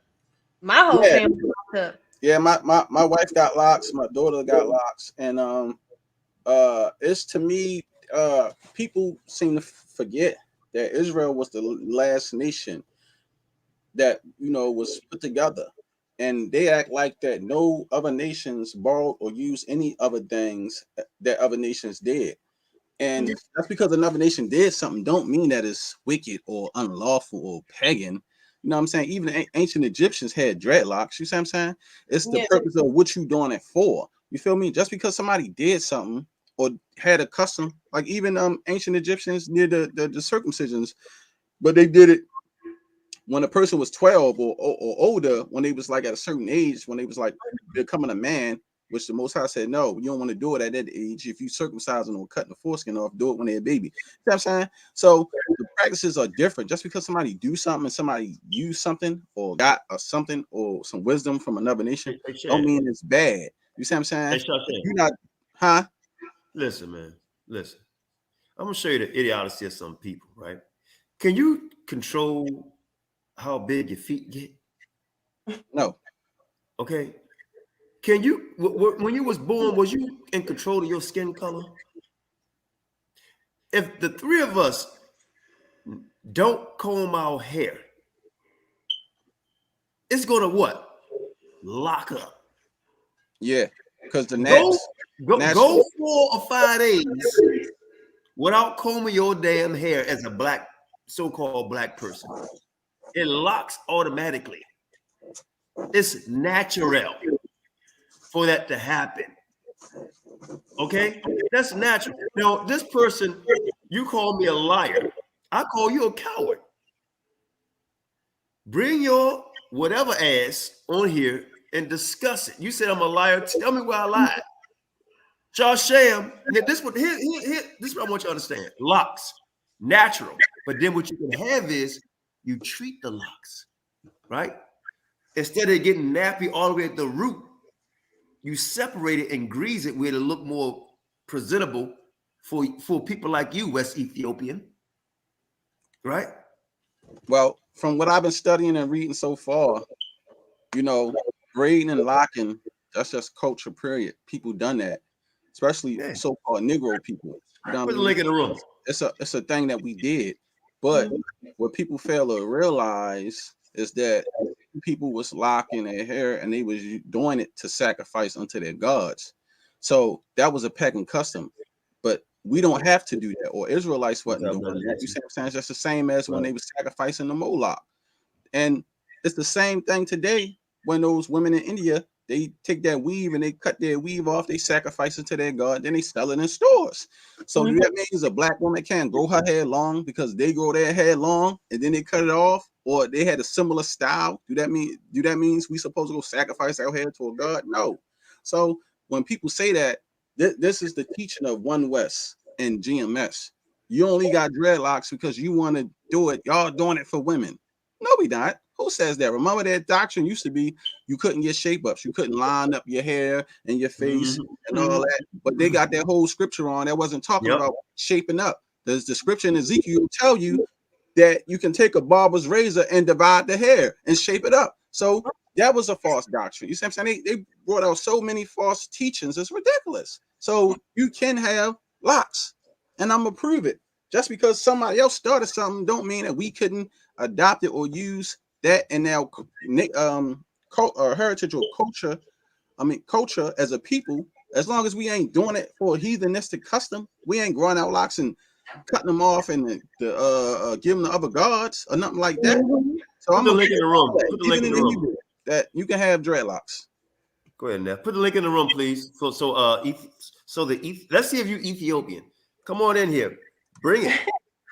Go ahead, Neff. You about to say something? Because I am sick of these people with this whole dreadlock thing. Oh, you got locks, but yet these dudes, they got bald heads. You ain't supposed to even have a bald head, but they shaving their head bald. You know what I mean? Like that. They doing all kind of stuff. That's the thing, they just want to call out. It's easy to call out somebody with locks when you know what I'm saying, when you got some when your hair is right, but then somebody with a bald head it's just people want to do it what sits right with them, what makes them feel comfortable and project, trying to make themselves seem like they're holier than thou. Jealous. You said your hair be locking up after a week. Yeah, like what Elder Qanath said. As soon as you leave your hair alone, that's something that's naturally done to our hair. Wash your hair as a black person. Wash your hair as a black person. Get out the shower, wash your hair, and don't put no oil on that shit. Watch what happens. I love it though. Watch what happens. Our hair is like the trees. It grows up. It's a shield against the sun rays. It's antimicrobial. It's beautiful. It's lovely when it's it just it needs a lot of love and maintenance. But I think people that hates on the locks are people that just can't have them. I just got back in town yesterday, right? And I went upstate New England.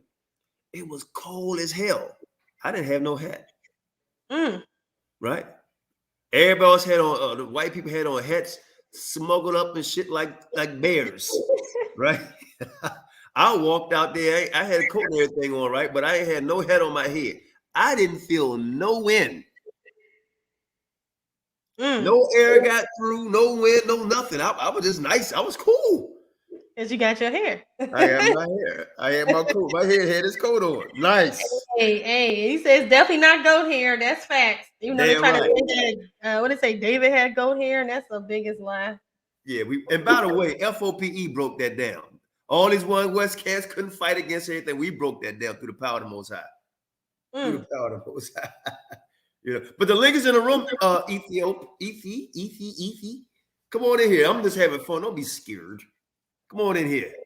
Come get some food. Come on. In fact, I'll fall back. If I'm alive, then this Naphtali show. You deal with it. You deal with Naphtali. I'll fall back. I won't say nothing. I don't know. I think they want you though. Everybody come on here. I want Qanath.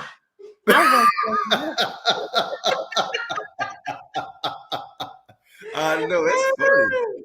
I'm like, wow. They want the head. They want the head. They're gonna get it. They're gonna get that axe.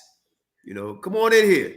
Defute everything Naphtali said. Anybody want to defute it? Defute it. It's not braggadocious. Let me say this, and Neff will agree to this. I'm sure. If we're wrong, we have no problem saying, you know what, you're right about that. We have no problem with that. Oh, I definitely don't. We teach it. I've been wrong. We all been wrong, and we say, okay, it's building. That's what I call building. Mm-hmm. That's what I call building. Let's build.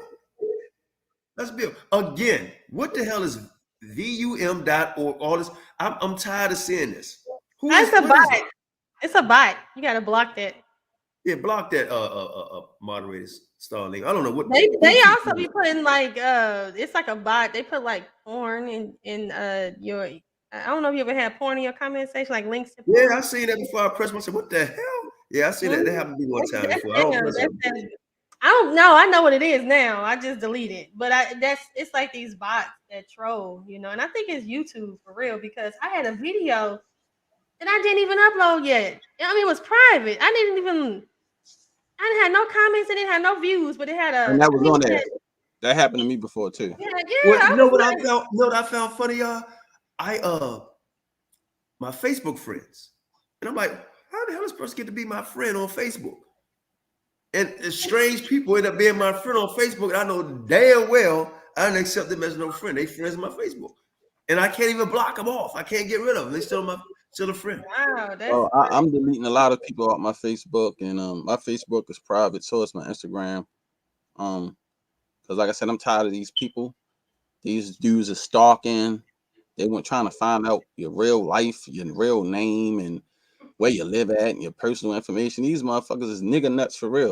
That is wow. You come here, you know what I'm saying, on some crazy shit. You can come, but I guarantee your ass ain't gonna make it out. Well, that's right, Sam. You know what, Sam? Here it is, right? Because I think we all should share. And if anybody ever come around us, just let's share. I have a friend called Led, and Led got a friend called Powder, right? And Powder got a friend called Clip, right?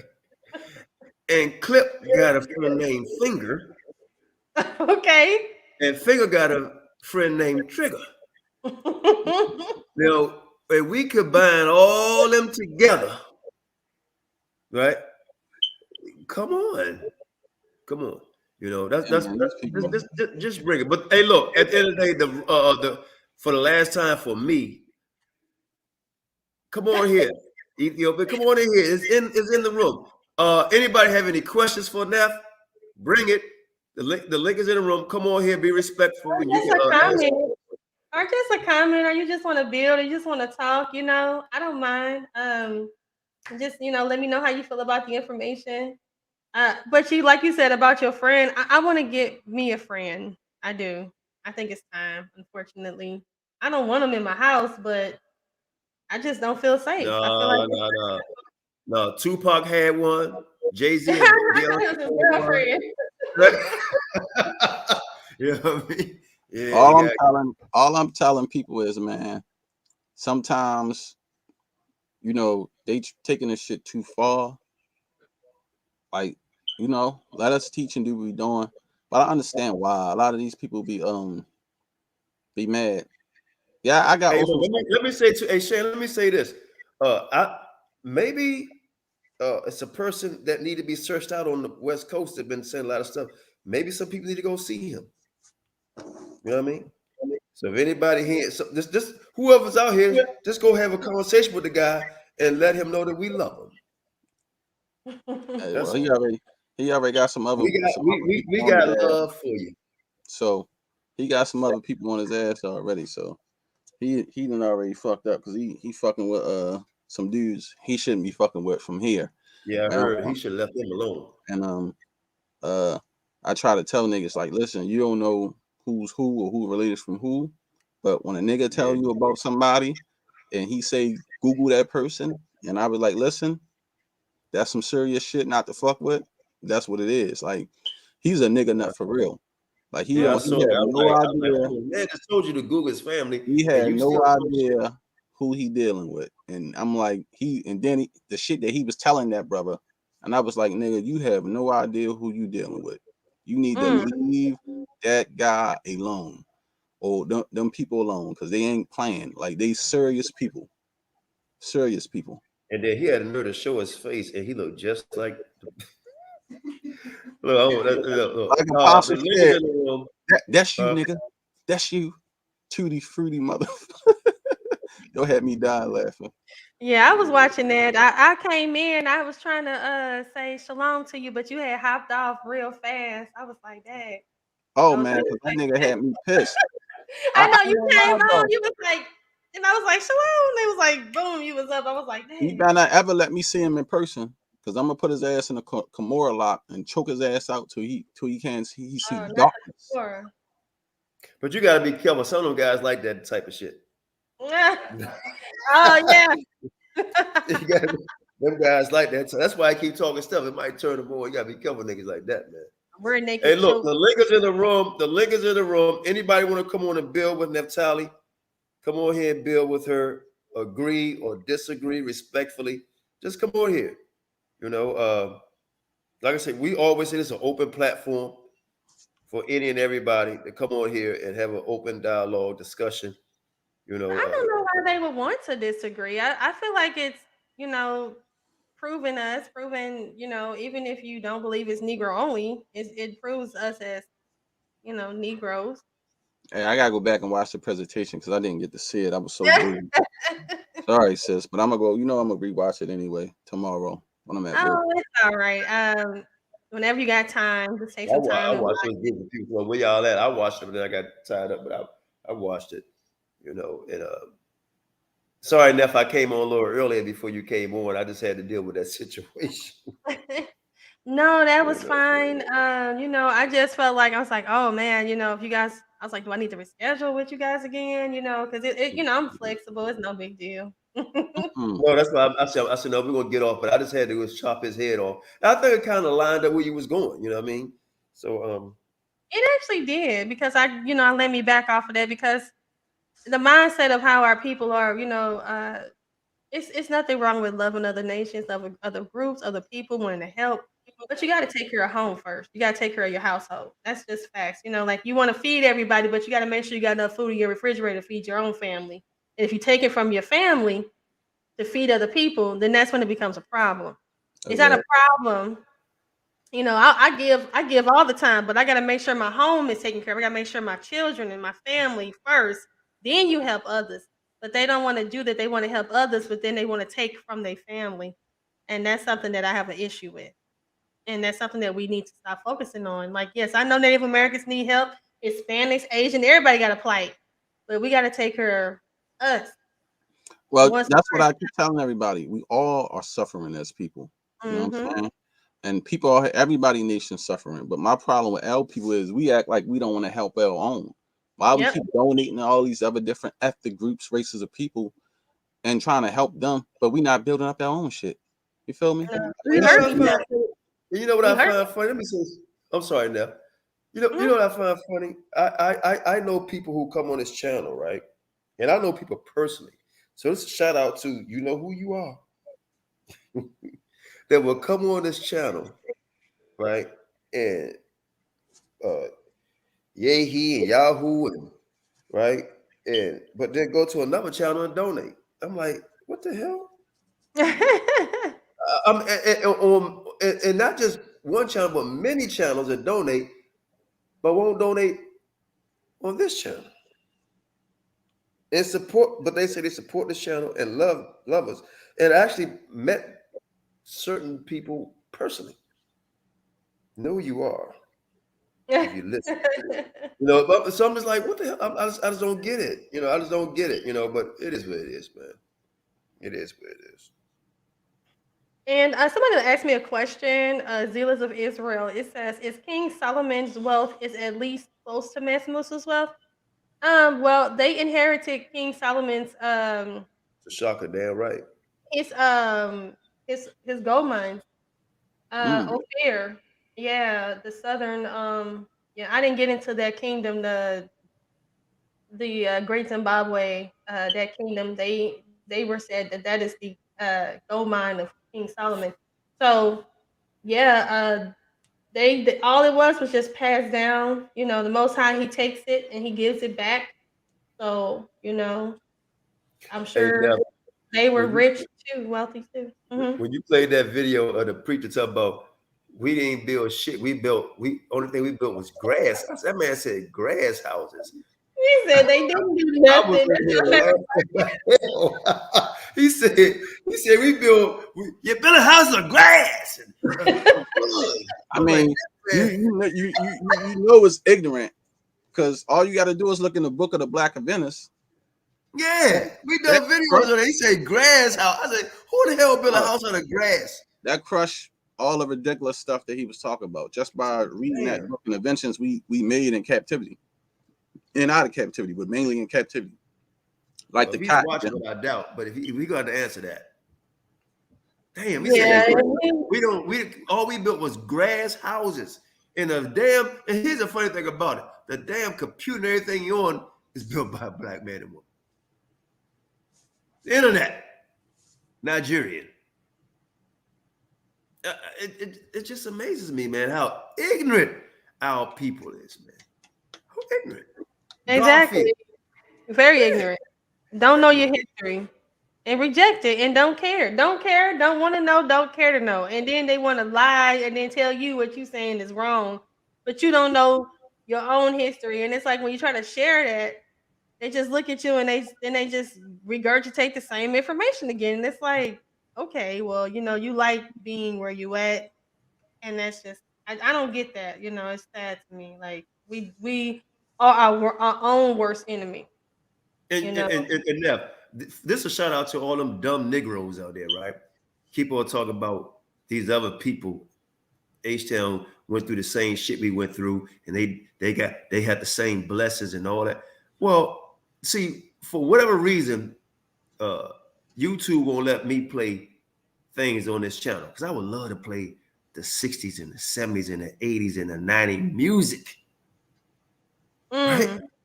Okay. I would love, because all of you niggas out there who talk about other people, our people, you at home listen to Negro music. I wish I could just play. They won't let us play because they have flaggers, copywriters, and all that. All that beautiful music, greatest hits of the 70s and the 80s and the 90s. All these people, comedians and sports stars and inventors and all this stuff. And you trying to compare us and say people equal with us, you damn nut. Really? Show me a so-called H-Town female like Naphtali bringing this knowledge. Show me one.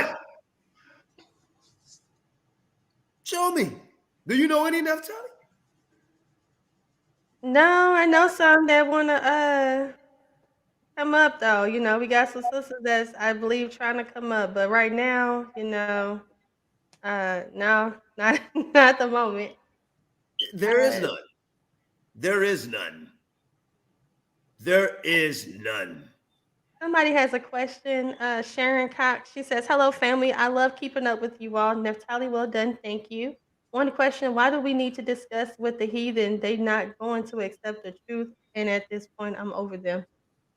Well, you know, this conversation, this presentation I had was not towards the heathen. It was actually towards us, as for us, you know, just to give us some little insight that, you know, we do fit the blessings as well as the curses. So we don't have to sit back and say, oh, the curses of Deuteronomy 28. You can say we fit the blessings and the curses of Deuteronomy 28.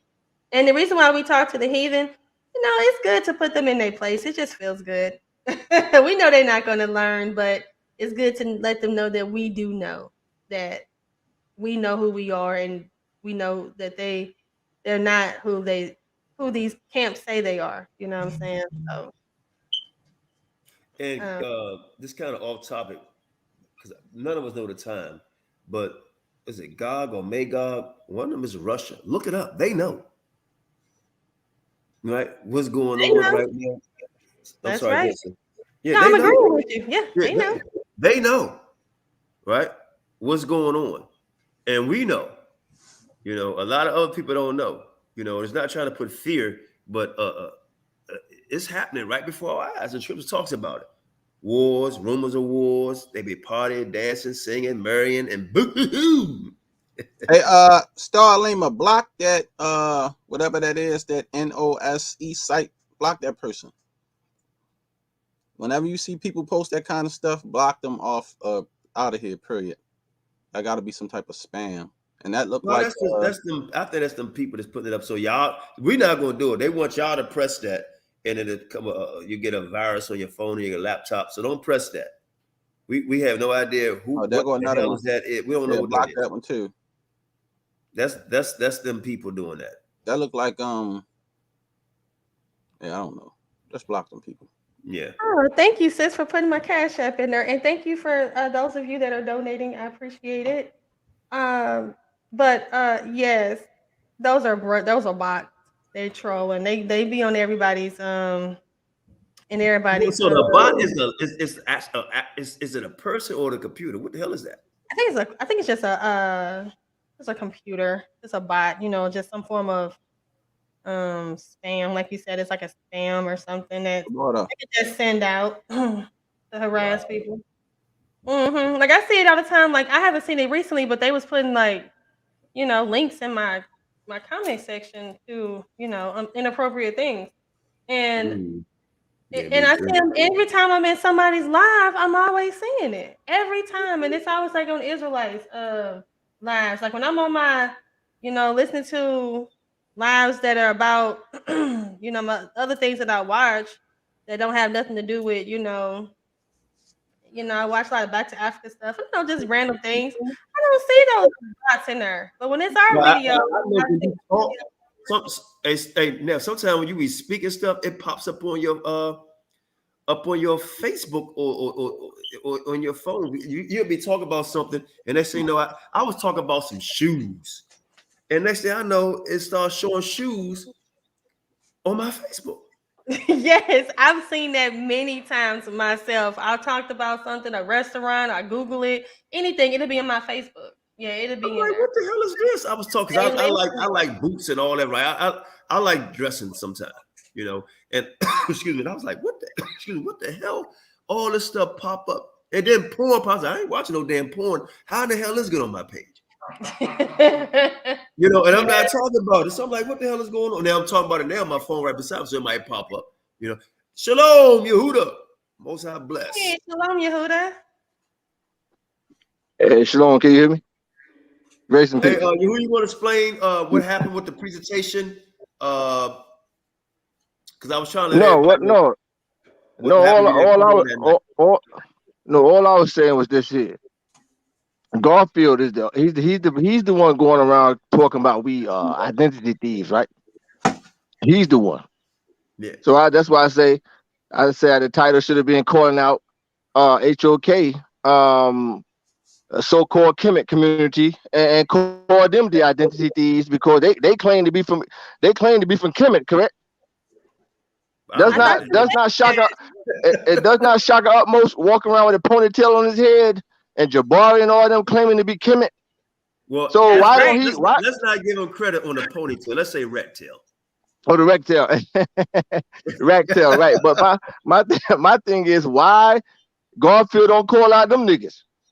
No, he would never do that. They all together. I found out even Michael Elwood's, Garfield, Shaka Utmost, all of them. And Sarnetta, them dumbasses all had a meeting one day on live and talking about what they could do to try to make things go better. And I'm like, wait a minute, these guys believe in God, and they should be going back. They should be talking about what they're going to do with HOK. So let them. Oh, what I was speaking on you, who the presentation that you was going to do, because people's in the comment section like, y'all going live, what happened? And you could explain. I was telling people that you was tired. You worked so hard about you was going to finish up part 2 on the presentation you was going to do. You want to speak on that? I was out of it, man. I've been running around back and forth, Queens, Brooklyn, back and forth. You know what I'm saying? So maybe this weekend, we're gonna finish up part 1 in book number 1, and then we're gonna move to book number 2. You guys haven't seen nothing yet. Wait till I get to book number 2. When I get to book number 2, I'm telling you, man. And they talk about the history of the Black Jews that did not happen in Africa, etc., etc. Okay, well, wait till we get to the end of part 1 and part 2, and we will see. Also, I'm sorry. Go ahead. Also, brothers and sisters, we got a book coming out over 1,000 pages. Over 1,000 pages. That's it.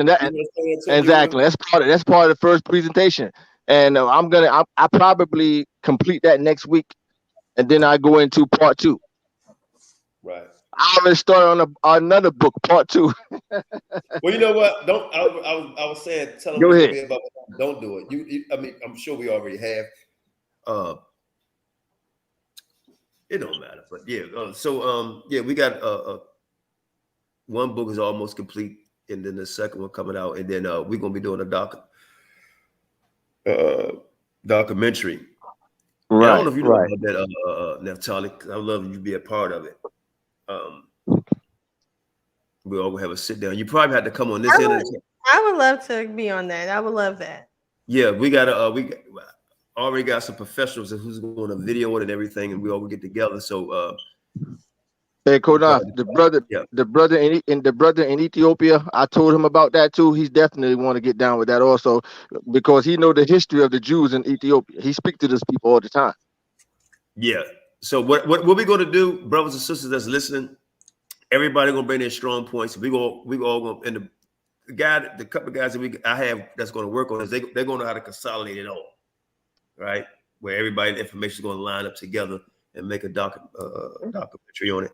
I just like for all of us to get together so everybody can see us. So hopefully this summer we can. Hey, Qanath, can you guys do me a favor while we're here? Can you go to Deuteronomy the 28th chapter, please? Because Garfield made a dumb ass statement. That's one dumb nigga. Garfield, you a dumb nigga, bro. I'm gonna call you out. Who is calling you out? So I'm not scared of your ass. You a dumb nigga. Listen, I take pride. I'm gonna call you out, bro. I'm gonna make a video on Garfield. Go ahead. 28th chapter. Go to Deuteronomy 28th chapter, because he said something about, you see, it says lend money. This proves that the white Jew is the God's people, because they got the banks and they lending money. No Negro. See, it's obvious, Garfield, you do not read the whole chapter. In fact, go to Deuteronomy 28th chapter, right? Read verse 1 and 2. Okay. It says, damn, I don't have my glasses. It says, and it shall come to pass, if thou shalt hearken diligently unto the voice of the Lord thy God, to observe and to do all his commandments, which I command thee this day, right, that the Lord thy God will set thee on high above all on the earth, and all these blessings shall come on thee and overtake thee, if thou shalt hearken unto the voice of the Lord thy God. Right. So God is saying, if you hearken unto me and do all these commandments, okay, Read verse 2. Do you read verse 2? I read it. It says, okay, go jump down to verse 11. Read verse 11. So basically, God is giving a rundown now. All the blessings He's going to give Israel, right? If they keep His laws, but they didn't keep them. Now jump down to verse 11. Let's see what else blessing He promised to give them. Read verse 11 and verse 12. And the Lord shall make thee plenteous in goods, in the fruit of thy body, and the fruit of thy cattle, and the fruit of thy ground, and the land which the Lord sware unto thy fathers to give thee. Verse 12. The Lord shall open unto his good treasure the heavens to give them rain unto thy land in his season, and to bless all the work of thy hand, and thou shalt lend unto many nations, and thou shalt do what? Thou shalt lend unto many nations, and thou shalt not borrow. So there you have it. God says, if you keep these commandments, you will be the head and not the tail, and you will lend to many nations. Okay, who's lending today? Who's lending money today? The white Jew. So so Garfield don't have a clue what he's talking about, bro. He don't have a clue. Well, I'm gonna tell you something, and that's why That's why he's running from Naphtali. That's why he's running from F.O.P.E. That's why all the house of so-called cultures is running. This is why they let certain people know. No, let me say this, and then we're gonna give it back to Naphtali because it's her show. This is why, and there's no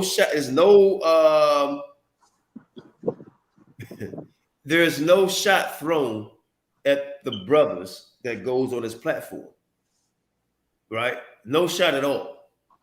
But he allows certain people to come on there because he know he can say and get away with things, right? Because maybe they know and don't know, right? Or maybe he think they're not strategically enough to dialogue with him, right? He will say, "Oh, you believe? Well, what about this in the scriptures?"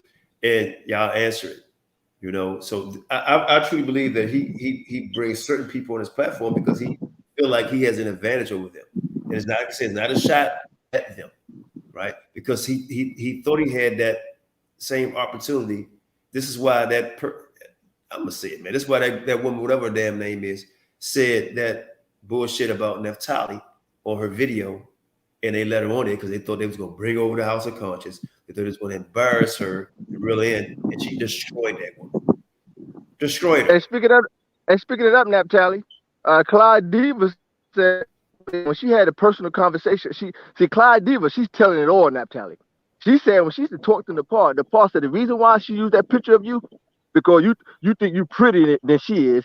So she used that picture of you showing your face big. She sure did. Talk about me? Yeah, she told them. She told Clyde Diva. Go ahead, Yehuda. Go ahead. No, Naphtali. Clyde Diva wasn't talking about you. Clyde Diva is going at Nepal now, so she's telling it all now. No, I'm just saying that she was mentioning me. That's what I was asking, not talking about me. Right. Wait. She wasn't talking about you. She just mentioned you. What? She just mentioned what Nepal told her about you. Oh yeah. See, that's what I was saying. She brought me up. That's all I was saying. Exactly. She brought you up, and she brought up Shashan. Oh, what video was this? I didn't. But here's the thing. But here's the thing. Now she's telling it all. Now she's basically telling everybody what Nepal said about Sanetta's wife, what she said about Sanetta, what she said about Jabari, what she said about all them niggas in the House of Consciousness, and she said, and also she said you was wrong to come out your mouth, and now I see why you said about that girl Naphtali, and you told me that she thinks she's prettier than you, so that's why you use that picture of her. Yeah, that's why Naphtali is. Naphtali is a real Israelite. That's why. Listen, you said, that's why. Say that because I got no sister coming on. She ain't been on here before, I don't believe. Okay, she said that's why she used that picture of you with your face big. That's why she did it. She admitted she told Clyde Diva that's why she did it. But wait, I'm almost done. See, when we called her out, when Qanath called her out and Shasham, she lied and said, "Oh no, that's not the reason why I did it." Bitch. That's interesting because she had said to me, she was like, just because you look like you're 15 doesn't mean you're beautiful. That's what she has said. Are you serious? Yeah, she Wow. was like, just because you look 15 doesn't mean you're beautiful, and you try to make your voice. And she Yeah, I was remember really. seeing. I remember hearing her say about your voice. And I never really talk about my situation with her. Like I try to keep that stuff but private. But I don't know. I may come out and just join the bandwagon and just spill the tea. Man, listen, Clyde Diva's going in. Let me tell you something about Naphtali. Everybody hear the sound of my voice. Naphtali she's a fucking white girl in a black body. Not Naphtali. Not You Naphtali. I'm mean sorry. Nepal. No. I'm in Nepal. She's a white girl in a black body. Yep. No doubt. No doubt. That's what she is. Hey, sister, hold on, Yehuda. Yeah. Sis, you're not coming in all the way. I don't know what's wrong. Shashan, can you help me on this? What's going on here? That's Sis, my sis. She always having this problem. You got to come back in. You have to come back out. She know her internet be acting up. Well, come back in. Friday, my birthday. So I'm going to live stream on Civil War, the late night chill. Damn. How old you gonna be? How old you gonna be? 37. So 37. Let me pop some You're bottles. old. I never celebrate my birthday, but I'm gonna have me a little celebration for the Lord. Let me live and see 37 because I didn't think I was gonna actually live. You catching up with me? I know, right? But look, I'm good for my age though. Look at me. I'm not all beat up. And, yeah, you look good, bro. You look good. That's right. That's right. Hey, Shashan, make sure. You need to stop that, bro, because I'm starting to notice, man, there's a lot of women out there. You need to cut it out, bro. Stop putting your screen on blank. Nobody want me. Only person want me is my wife. That's it. I'm gonna make sure. Shashan, make sure I get you a gift, man. I got the pig feast ready to ship to you, man. Pig feet? Yeah. Yeah, he was saying he loved it. Hey, look, he liked them shitlings. That's cool. He liked them shitlings there. Well, you can send them. They're gonna go right out back in the trash can anyway. Damn. Come on, sis, get that internet together. You can get off that $1.99 deal. Get some real internet. Yeah, I'm gonna pop me a bottle of Bel Air, for my birthday. Pop a bottle of Bel Air and I got you. Kick it on Civil War. Not over here, because I don't want a bunch of people over here. Next thing you know, they're gonna be making videos. This nigga celebrating his birthday and he's saying he's happy the Lord let him see 37. You goddamn right. If I make my birthday, which is February 24th, I'm gonna get a cake for you niggas who all gonna talk shit. I'm gonna get a cake and put all my candles on there if they can fit and see what y'all say there. I don't give a damn what y'all Negroes think. Come on, sis, try again. She gonna come back. She gonna get it. She said the prince of the air be hating on me. Oh, girl, try again.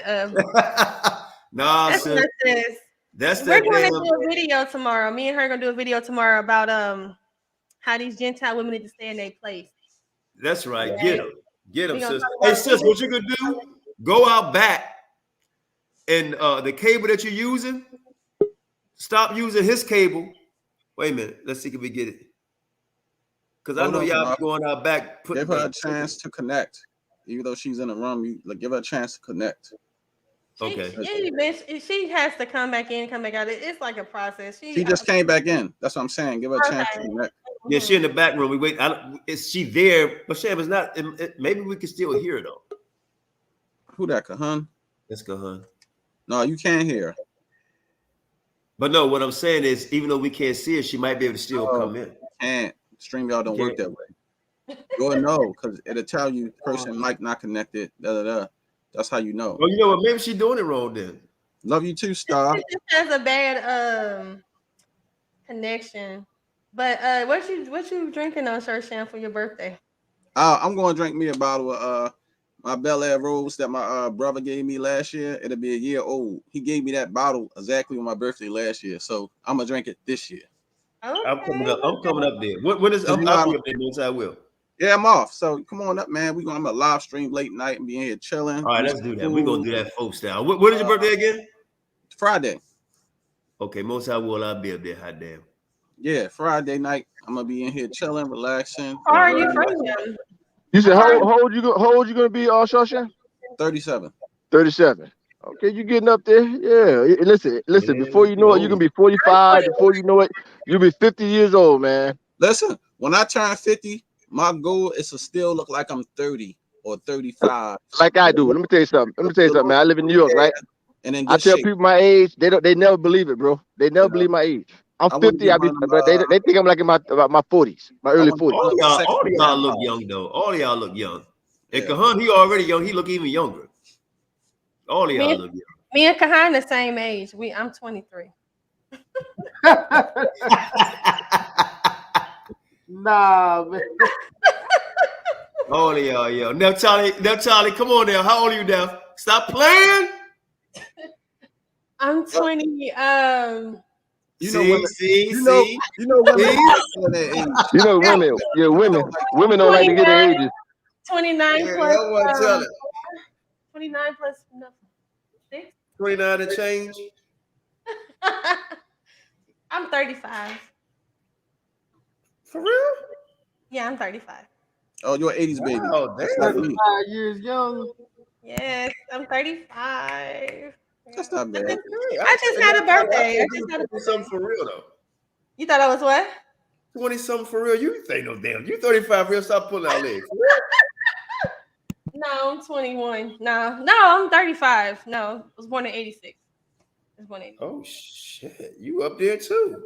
Yeah, I'm up there. Yeah, I'm not young. I mean, I'm still young. I feel young, and that's what Nepal said. Just because you look 15 doesn't mean you're beautiful. Well, I found out. I believe she's older than all of us, even me. I heard that she was 55. That's what I heard. I heard you the Nas said that. I heard you the Nas say that. I heard she's like 54, 55. But if she, you know what, I'm not gonna even hate on her. If she looks good for her age. Well, plastic surgery will do that because they said she had a facelift, chin lift, eye lift. We all know she had a breast lift. Clyde Diva admitted she had breast implants, like we already knew. You know what I'm saying? Like I said, she's just a white girl in a black body.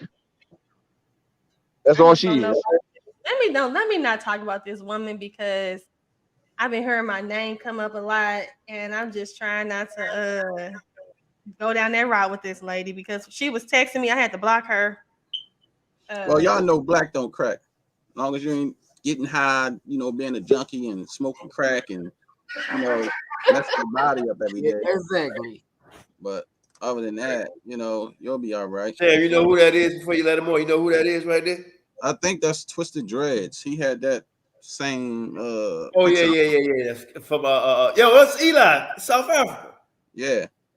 Okay, hallelujah. Come on in the room. Shalom. He probably still trying to connect. Yeah, some people have these connection issues. He said the internet bad in South Africa. Oh, really? I would have thought it was good because, I guess it's certain parts of South Africa, I guess. Shalom, family. Shalom, Shalom. Hey, look, you didn't send me. Shalom, I told family. you, Star Lima, put my email in there. Y Johnson. I told you to email me. Eli. I apologize, Elder. By the time I went to check on the chats, the email was gone already. I couldn't see it, so I had to come back and get it again. Sorry, man, about that. That's all right. Lima Star, put the email in there. Y Jones, put that in there or Sham, so he can email us so I can get his number because I want to do something with you, brother. With some information and yes, a lot of things I want to ask you too. Okay, Elder. No doubt. No. So you want to tell us something what's happening over there? And I would love to apologize again for the on and off. It's not only a bad internet in South Africa. It's just my internet. Since the beginning of January, it's been just messing things up. But I'd like to apologize for that. I'm sorry. Oh no, don't worry about that. You have no control of that. All praise to the Most High, man. We're just glad you're on, and it makes us feel good that the work that we've done, that people overseas, especially our brothers and sisters in Africa, is actually listening. you know, and we would like for you guys to come on here and show us and tell us your information, things that we may not know, the things that we do know that you can help us build on it, because we don't think that we know all and be all, you know, but we would like to hear some of the things you have to say too. It's very important. It's true, Elder. It's true, Elder. Family. It's true, Elder. We family, you know. So any information that you guys have, we would love to hear it, because, and what I mean by information, right? I'm talking about the lifestyle. You know what I mean? Yes. The dirt. You know, the true history of what's going on, the family, the names, you know, the language. Yes. You know, this is what we talk about. We talk about when we get there, the real family roots, right? We don't want to hear the book knowledge. We want to hear the roots.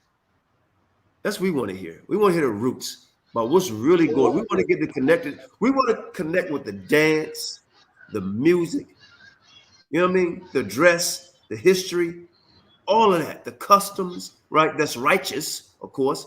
We want to connect with that so we can pass on our children, and also pass on a good part of our history to your children, so we can learn one another and understand one another and know we all have something in common, and that's the love. They just put it in there, brother Eli. Star just put the email in there so you can write that down. So we all know we have a history, right? I wish I could play, because I always play African beats, right? And I love some of that song. What's that song? One of them, I don't know what country it's actually. I'm trying to check because I'm using my phone right now. I'm trying to check on the email, but okay. If you got a pen, I can tell you real quick. It's Y. You got a pen? I can just tell you. You should be able to see in the chat later, but I'll tell you. It's YJO. Yeah, you can. Yeah, please tell me, Ed. Please tell me. Okay, it's Y. Everything small. Everything small letters too. YJOHNS. Okay. ON 123 at yahoo.com. So I'm gonna say it again. It's Y Johnson 123 at yahoo.com. YJ. Okay, can you just please on for a while, Elder? I just made. You just email. Okay, I can't check right now. I had to get off it. Elder Kana? Yes. Elder Kana? I hear you. Can you please start over again? I'm sorry, I just messed up something here. Okay, it's no, Y. YJ. It's Y. YJ. J. O. H. O. N. H. Small letters, you say? Yes. YJOH. H. N. H. N. You said YJOHNN. Okay, I'm gonna say it real quick. This don't say anything. Let me say it. YJOH N as in Nancy, NSON. Johnson. That's what it says. YJOHNSON 123 at yahoo.com.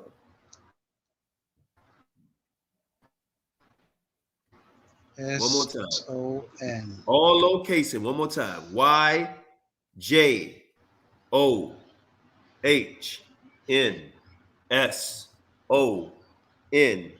123 at yahoo.com. 123. At yahoo.com. Okay, at yahoo.com. Okay. Yep, that's it. Okay, no. That's it. Now, like I said, I listened like on my way back where I was traveling, man. I love listening to African beats, right? And I love that song called Sucker and another one called Achoo, right? Right? I like that one. There's a few more, you know what I'm talking about, right? So yeah, we want to hear that type of stuff, man. It's very important, you know what I mean? And so when I come I love the party, bro. Well, yeah, what you have to say to the brothers and sisters? What would like to tell us? Well, first, I'd like to commend you, brothers, for reaching out. especially you, Elder Kanai. I've seen you trying your best to reach out in Africa when other organizations in America were actually telling you that we are all Canaanites. But you were able to stand out as a family at F.O.P.E and realize the truth. For that, I would like to commend you for waking us up in this Africa, because we've seen a lot of Israelite organizations in America, and yes, they've been teaching the truth, but there's always been an issue with the 12-tribe chart. It just does not make sense with us, because we understand the difference between Bantu people. Those people share no DNA with us. But you were able to recognize it. Go ahead. I'm sorry. Hello? Go ahead. I'm sorry. I interrupted. Am I cutting again? No, you're not. No, you good. You good. You good. But go ahead. We can hear you. Go ahead. Oh, thank you. Thank you. And thank you. Sister Naphtali, thanks for the history class. It was good. You are as sharp as Elder Yehuda when it comes to history. You guys are very good when it comes to history. I have noticed the Elder Yehuda ben Isaiah when it comes to history. He's very good. Well, I appreciate it, my brother. And when it comes to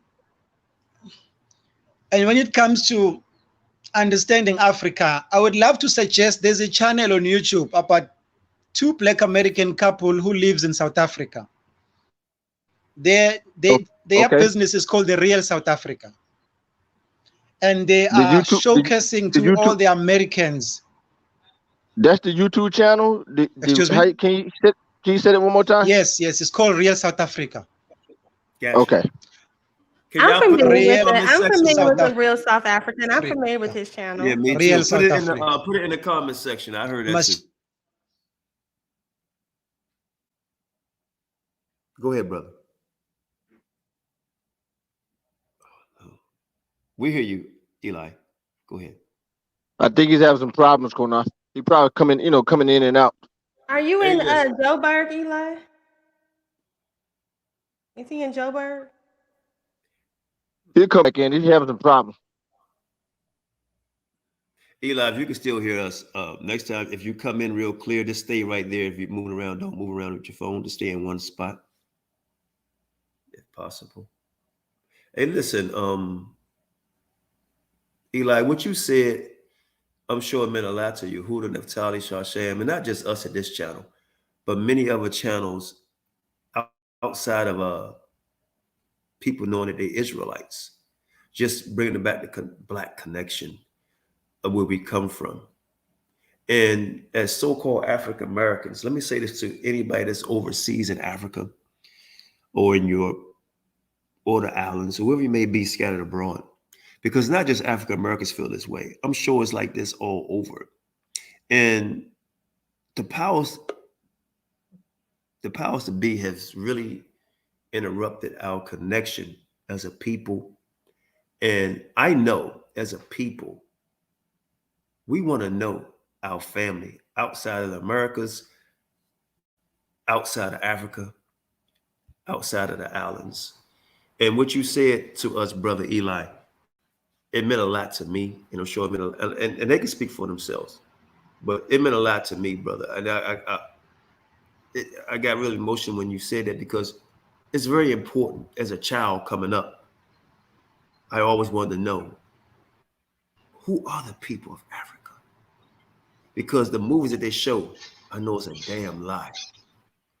Tarzan, and the movies that they show about Black people in America to you guys is a damn lie.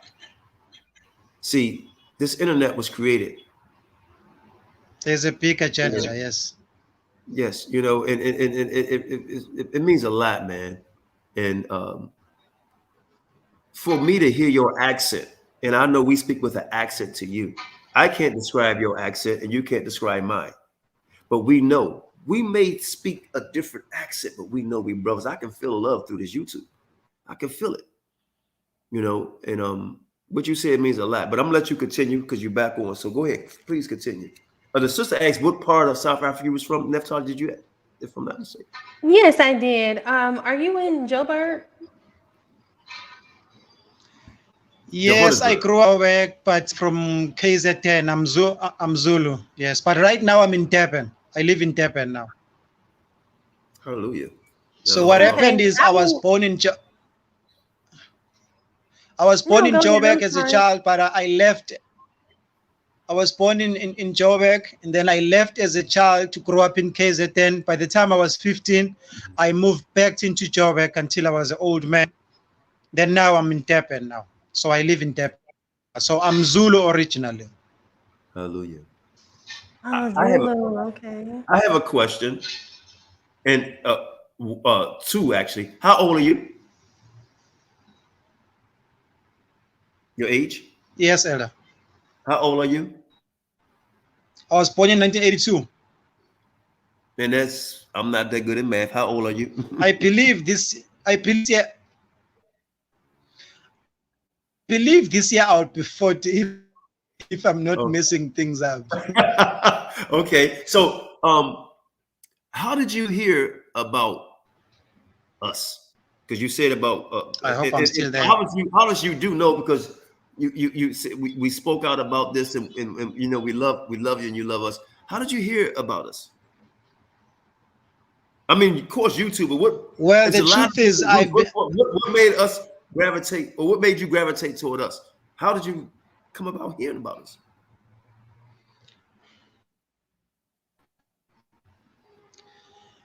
I used to watch a lot of videos of I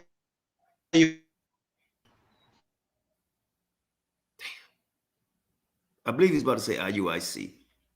Yeah, it sounds like you're about to say something. We can't over hear all you. the people who were teaching. Oh, hold on, Eli. You got to start over, because last thing we heard was. One day I came across your video. I don't know.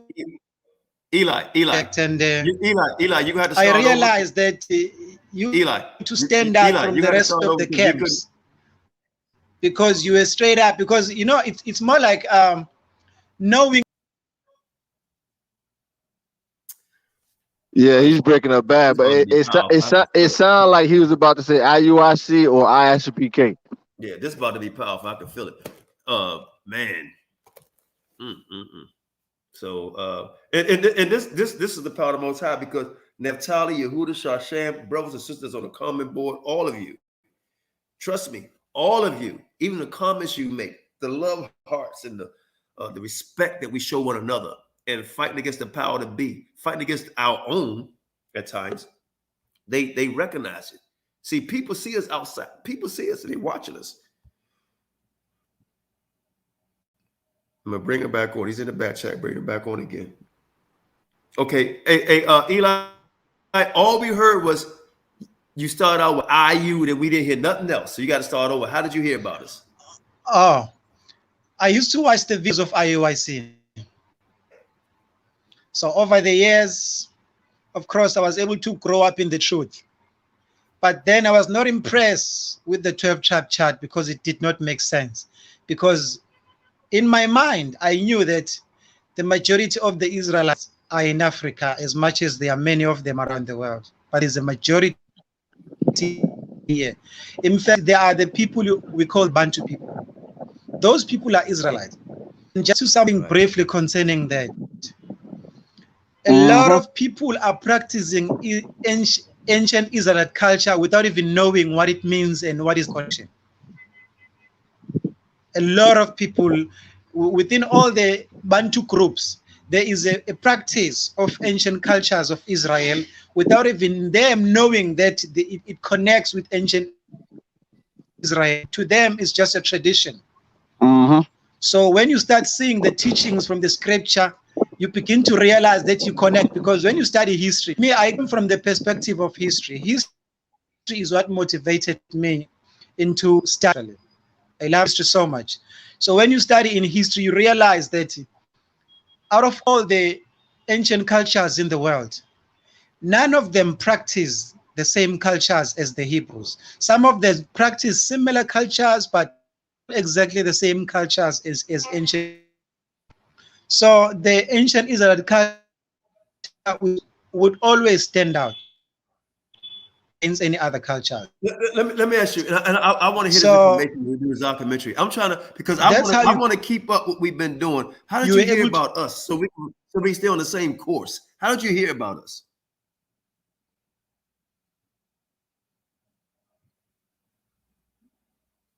Man, the devil do not want this to come out. How did you hear about us, brother, so we can make sure we keep the same path? This is really a problem. This is really a problem.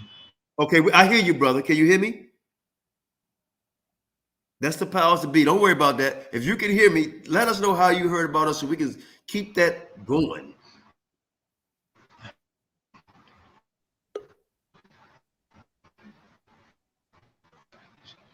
Yeah, he have technical problems again. He probably go back out. Who's this other He person? probably You go know back who out, this come is? back in. Oh, I know who this is. This is my other brother.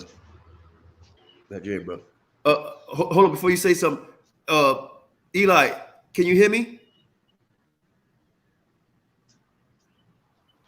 He probably go back out, Qanath. Okay.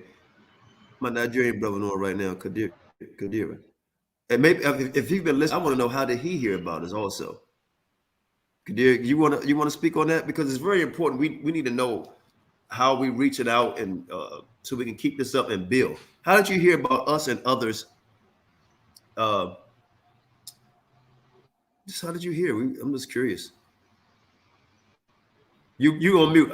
You on mute. Unmute. So there you go. How did you hear about us? Salama, everybody. Okay, brother Eli, go ahead.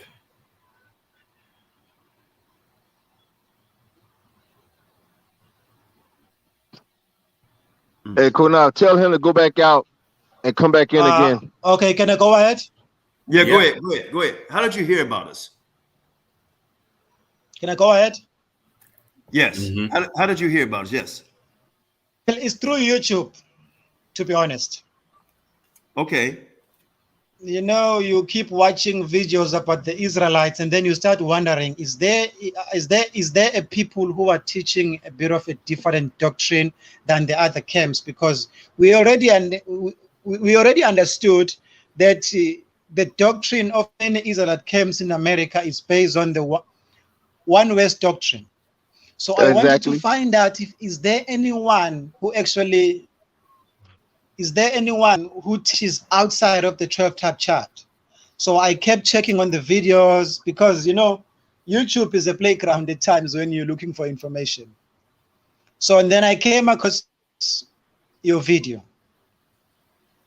Then I listened. I even sent to one of my friends. I said, no, man, listen to these guys. I mean, they are the only people giving a different perspective from the other different camps. And these are the people I can actually argue with, because there was once a time when I wanted to connect myself with the camp in America, to grow within a certain community, because I wanted to establish something here. Because over the years, I've tried to grow myself on the truth, but at times you will love to align yourself with something to get, you know, like a base of the culture of Israelite. Because yes, I'm an Israelite in Africa who resembles certain cultures of ancient Israelites, but you guys laid the foundation of the awakening in America. That's the truth.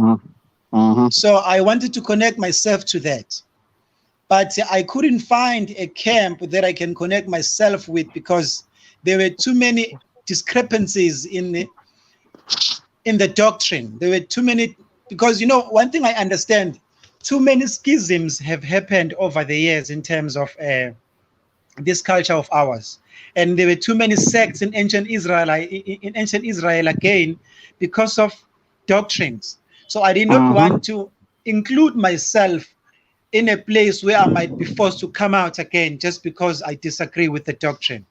So I had to carefully study all the other camps in America, because trust me, I understand them most. I know them, I understand the leadership, I know a lot of things about them. But with you, it was a different thing.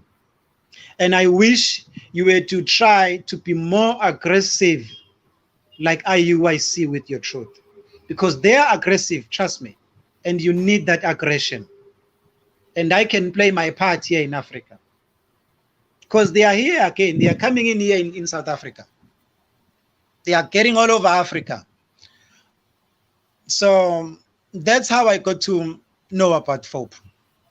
Okay, brother, you said something that struck me. Be more aggressive.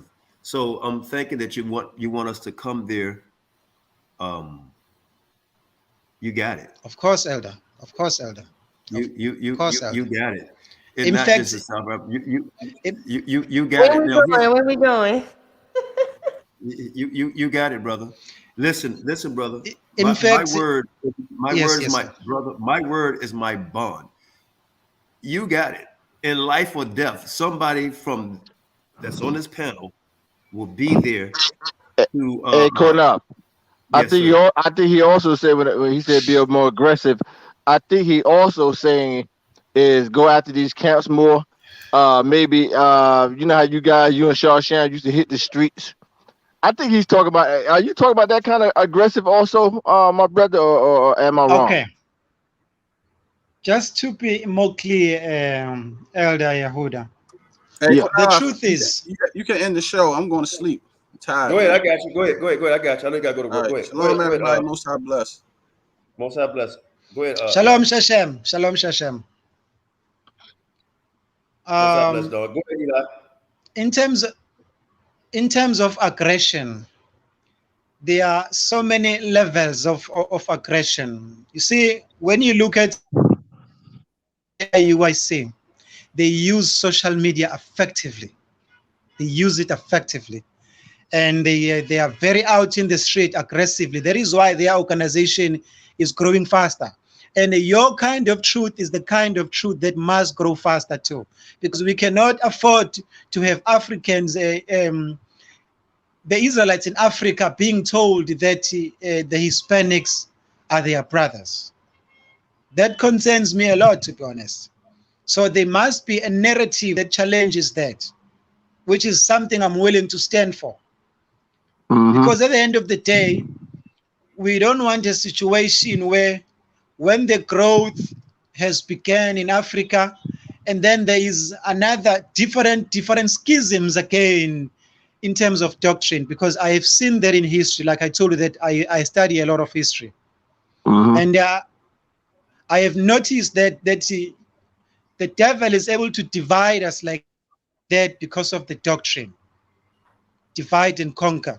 You bring up the doctrine, it encourages the people, they awaken, and then when the people are waking up, and then there is a schism again because of the doctrine. But I if agree they with you were to be 100%. FOP Go ahead. growing up, because I promise you, FOP has got to grow. FOP has got to grow. Although I still have a few questions about Esau, because Esau is the only person that I think I would love to hear more about Esau, because I think I have noticed a lot of things concerning Esau pointing him to the future prophecy, points to the future prophecy of Revelation in the end times. So I may be wrong, I may be corrected, but I mean, that is the only issue that I may have with FOP, but I think FOP can be my family at any time. Well, let me interject. Esau, Cornelius, Ruth, or certain things, we could talk about that, but I think it's more important that we love the Most High and His Son. And really, what's second more important is the Most High want us to come together. Yes, as a people, yes, sir. right? Because I think once we start worrying about the white man, the Chinese man, the Arab man, and come together as a people, because I look at, I'm gonna let you in too, brother. I know you just come on, you too, Don. I look at us as a people, and we allow other nationalities of people to come inside our set. You said something the other day that struck me, and I said, "How you feel about these groups telling other people?" And you say, "Well, they are people." You say, "Well, you guys let them in your house." And I look at it not just in a belief, but in a nation. South Africa let the Boers in. When I say let in, through conquering and being friendly, they let I call them people from India, but I forgot the name that you guys put on the what's the name you call them in South Africa? The people from India, you call them I forgot the name. But you know, what's the name you call them? The India. No, it's another name. You mean the East Indians? Yeah, but it's another name you call them in South Africa. In South, you mean the people of India? Yeah, people from India. Where? I don't think I got that right. Yeah, I will tell you. It'll come to me. But and again, it's the infiltrating of people coming into the land, into what we believe in everything. And listen, the other stuff about that's small, man. At the end of the day, we have to build economically, spiritually, all that. We have to build as a people. And folk can grow, but folk is just a name that I came up with for our people edification. But I think we need to come together as a people, even with IUIC, because at the end of the day, them walls can be torn down too. Because even though they may preach that, but we see what's actually there. See, you could tell people who they are, right? And they're not gravitating to it. Listen, bro, over here in America, 99.9% of the people that saying they Israel is black, not Hispanic. Right? That's only a few. And I know a brother personally that's in Ghana. All praises. Right? All praises. I know a brother in Ghana right now that teaches. And he believes Hispanics are Israelites, right? But he don't have that damn chart up in South Africa. And I told him, I said, if I come over there, brother, I'm gonna blaze. I'm gonna let him know what the hell what you really believe in. He know I would do that. He know I will actually do that, you know. But for me, I'm not afraid, but I need strong lions and lioness beside all of us, right? Because that can happen. You know, we most high we'll be there, you know, if not me, somebody else, but we'll be there, you know. But at the end of the day, I've been in this for a long time, and it's not just gonna take, it can't just be me or anybody on this panel, just you. You know, it's a family, right? Because I'm just a man. You know what I mean? I'm just a man. So it's true, Elder. This is what I said earlier before. It takes all of us as a family, as a whole tribe, to stand up. See, King David just was not King David alone. It's not one tribe, it's 12 tribes. Christ, he had disciples. God got angels. And he has a son.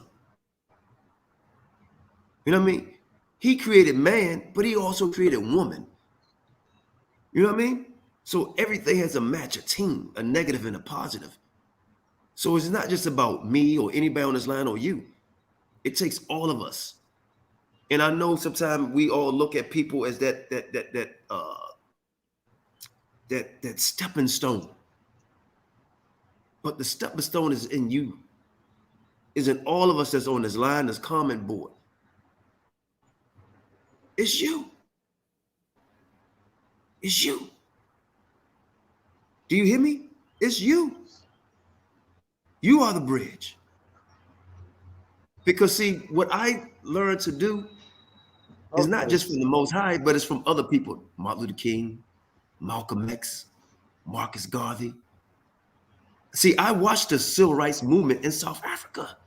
See, this, I'm gonna tell you something to let all of y'all go. I need all my people in the comment section, everybody on this watching this video, go back and look at what was going on in South Africa. What you saw in the 60s, right? Where the dogs was being sick on us in America, it was happening in South Africa. When you saw black people in suits and ties going to work in America, they was doing that in South Africa. It's the exact same story. Yes, go ahead. Yeah, it's true. I'm sorry, Elder. You know, I had to ask you to allow me to interject on that because go ahead. You just touched on the certain part that I find very important, Elder. You know, when it comes to South Africans and Americans, we relate in so many ways that you might not realize, but you might realize later. And I'm asking you, Elder, you know, whatever I can tell you, won't be enough. Please check that channel I told you about, the real South Africa. It's going to help you to get the true perspective of what is South Africa really. So now, when you speak about that, you watched, there was a civil rights movement, and in South Africa, there were a lot of movements fighting against oppression and apartheid. And Americans and South Africans, they link in so many ways. They connect in so many ways, spiritually as much as, of course, we connect physically as in terms of who we are. If you look at the scars psychologically that we have, are shared the same way. And I usually say something. I have noticed that most of the American brothers would love to come to Africa, but it's just that they've been given a wrong perspective of what Africa is. As you did told us earlier, that there is a wrong perspective through the media of what Africa is. There will be a time where they talk about visiting all around the world, but when they speak about Africa, there will be that dark voice of a white man that says dark Africa. Every time they will give you that perspective that Africa is just a jungle. And then now you are thinking to say, I would love to go to Africa, but I am so used to the luxuries of America that I don't know if I'm going to find it possible to settle down, of which it is the right thinking, because every time before you make a move, you got to think ahead and be considerate. Can I interject, brother? I'm going to tell you Yes. what it is. It's not just that. It's fear, brother. And I know a lot of people look at Black Americans and they look at the Olympics and the civil rights movement and Martin Luther King. A lot of times people abroad and I could be wrong, think Black people here are just so strong and powerful, and you look up to us, and I understand that. But a lot of it is fear, and a lot of it is the stigma as everybody in America is rich, and a lot of it is, like I say, the fear. And we don't have the means, right? What I mean by the means is the money that everybody may think we have, because I have African friends, right, and they will come here in America. That's true. I understand. And they would say, man, my people think I'm doing so well, and I'm over here struggling like hell, right? Sitting in everybody's shoes and doing all this time, and it's struggling. And we've been here, and people say, well, you've been here all these years, you got all these advances and all this. So what the hell are you crying for? Understand, the devil is very I can't think of the word to use. He's very crafty in how he set things up and how he make people see things. My brother from Cameroon, his name was Jacques Musa. He told me, he said, man, when I came here, he said, I thought the streets was made of gold. Right? He said, I thought the streets were made of gold. And I said, shit, you need to go see the rats where I used to live at. Ain't no gold on these streets. Right? So, and then when I go to Africa, right? You talk about Africa, then I asked the question, where would I go? Who do I know? I don't speak French, right? I don't speak Swahili, right? I don't speak the 300 languages in Nigeria. I'm not familiar with the tribes and the chiefs. I'm not familiar with the customs. Where would I go?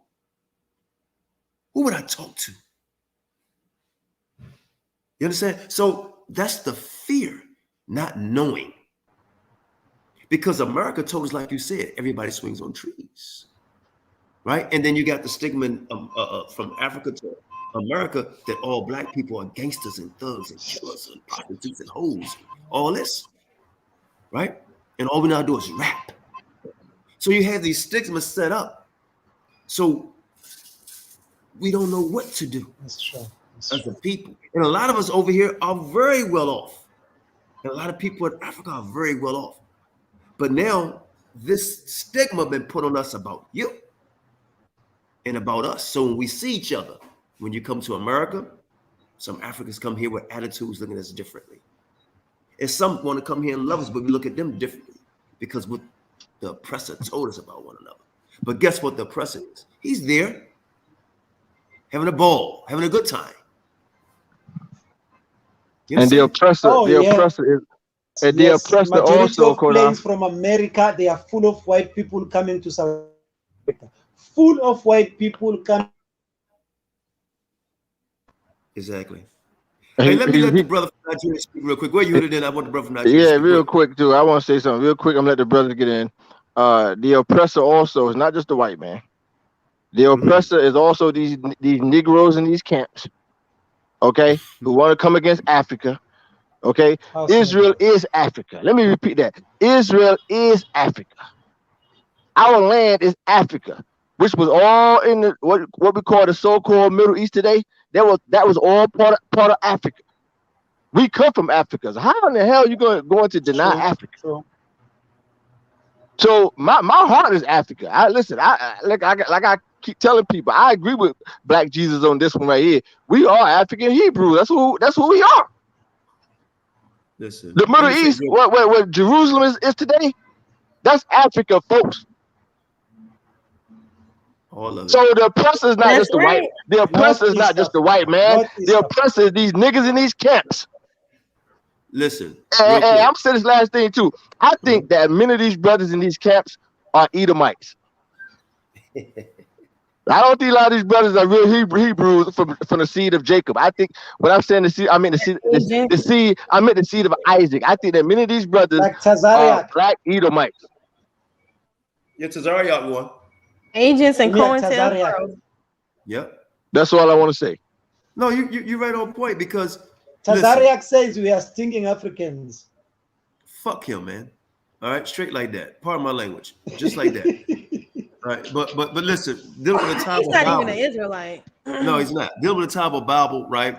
We separated because we the Most High put this on us dealing with languages and what we suffer from abroad, and we think is power, but it's not. And you know what the problem is with all black people across the world? It's tribalism. See, tribalism is what's separating black people, so-called black people, right? Now, Nigeria, Africa has a lot, but Nigeria has more people than any other country in so-called Africa. The tribalism over there, and I could be wrong, is deep. Deep. How many languages do they speak in Africa? And we have to understand where this comes from. In Nigeria, how many languages do they speak alone? Right? So this is going to be a hard thing, and only the Most High is going to straighten this out. Right? I look at certain countries, I'm like, how in the hell they drive down the streets? Because there's no one way. Everybody's going every damn way on one damn street. I'm like, what the hell? How do you do that? How do you have the richest planet in resources, but don't have roads? How do you have the smartest people on the planet,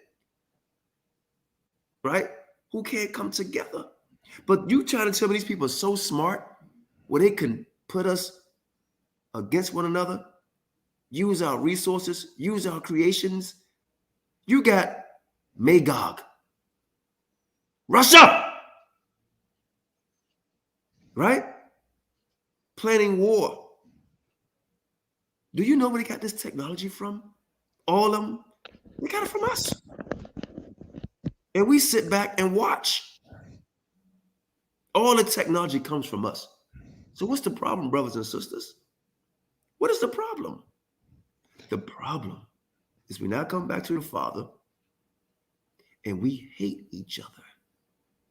But now there's awakening. I don't want to talk about the problems no more. I want to talk about the building. And see, I want all of you to understand this. Just like y'all listening and we speaking, other people listening and speaking too. But they also listening. If they listening, it's going to be a problem. But the Most High going to take care of that. Before you speak, Dom, let the brother say something to you next. Go ahead, my brother from Nigeria, then you, Don. And then Naphtali, back to you. Salama, everybody. Thank you for having me on. First of all, I just want to say excellent presentation, Sister Naphtali. think that was great. Oh, thank you. I appreciate it, Yeah, Kaderi. I Thank you. really Again, enjoyed my it. bad. It's good information presented in a simple way people would understand, and some things about that I just want to highlight. I think, Sister Naphtali, if you listen, Sister Naphtali was mentioning how 12 keeps popping up in the history of of our people, 12 kingdoms and all of that, and Brother Eli also mentioned. I think he also mentioned how they had 12 kingdoms that spread out from 12 kingdoms that spread out from I believe Central Africa and the region of Congo. And that's actually true, because if we look at it based on scripture, there's only two there's two men that were the progenitor of 12, 12 sons, so to speak.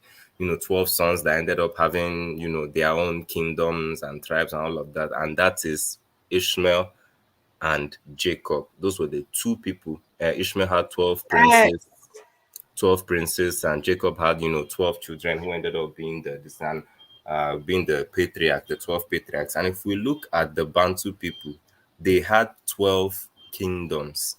12 kingdoms. And let me just mention all 12 kingdoms, so that in case people want to go and research it on their own time, they can look into that. The Bantu people had 12 kingdoms: the Congo kingdom, the Luba kingdom, the Lunda kingdom, the Bamileke kingdom, the Makoko kingdom, the Perfect. Bamun Continue, brother. kingdom, the Kuba kingdom, the Burundi kingdom, the Mwenemutapa kingdom, Shangamaya kingdom, Loango kingdom, and Ungola Matamba Wow. kingdom. Look at all these kingdoms, look at their history, look at the tribes that came, the tribes that are part of these kingdoms, look at their DNA, look at their oral history, look at their language, and tell me that these aren't the people of Jacob, man. I think the evidence is very overwhelming.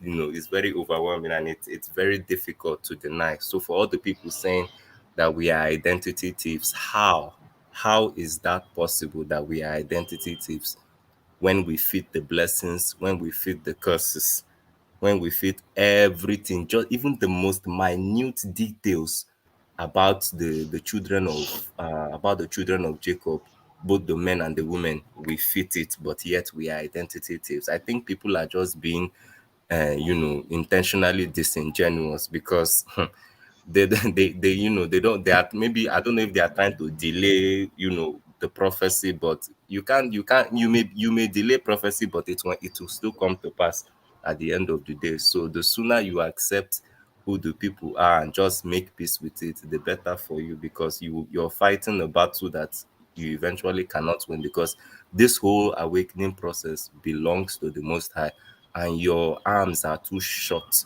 to box with the Most High. So you better, either you submit or you get mowed down by the Most High. And trust me, you do not want to be mowed down by the Most High. That's right. And that is so great. I thank you All so much for bringing praises. that All out. All praises. praises to the Most High. Yeah. Especially, I'm so glad that you caught that 12 kingdoms, and I brought out the 12 kingdoms and elaborated more on it. I appreciate that. Thank you so much, Kaderi. Absolutely, no problem. Neff be on point. He be on it. And man, I got so much joy in my heart tonight. I got so much joy in my heart tonight. Shalom, Hey, Uncle John P. what's up, Nisi? I first thing, Qanath, you asked that the brother from South Africa how he came into F.O.P. I'm gonna tell you how I came into F.O.P. Word of mouth. Nisi was on TCA's channel, and she was just coming solid. And then I went on her channel and I watched some videos, and then she popped up on your channel with a teaching, and you brothers, you and the nephew, Shasham, just seemed really solid. And I was like, I could picture 10. I could picture 10 here. And so that's how I got on FOP, and y'all become, loved ones. This is like a gathering place of family. I love Star and Lima. Yeah, man. this is the spot. I was on with you earlier, but I was on the road, so I didn't get on. But I was listening to your earlier broadcast. It's been crazy because earlier in the day, it was kind of a drought. There wasn't a whole lot of word coming forth, but this evening it's just been like a flood. It's been crazy. I miss Nisi, I missed your teaching. I'm gonna go back and listen to the earlier part of the video because I was on with the nephew Big Red, and he was getting down. And the thing about it is, okay, so how does this message go forward? Because it's a lot of solid teachers, and I find that we all congregate around the same water cooler, and it's the water cooler of truth, where you'll find one of us, you'll probably find more of us. But not everybody's hip to everything. So you'll get 80% of us. You'll be like, wait, you was over there and now you over here, and that's the way it goes down.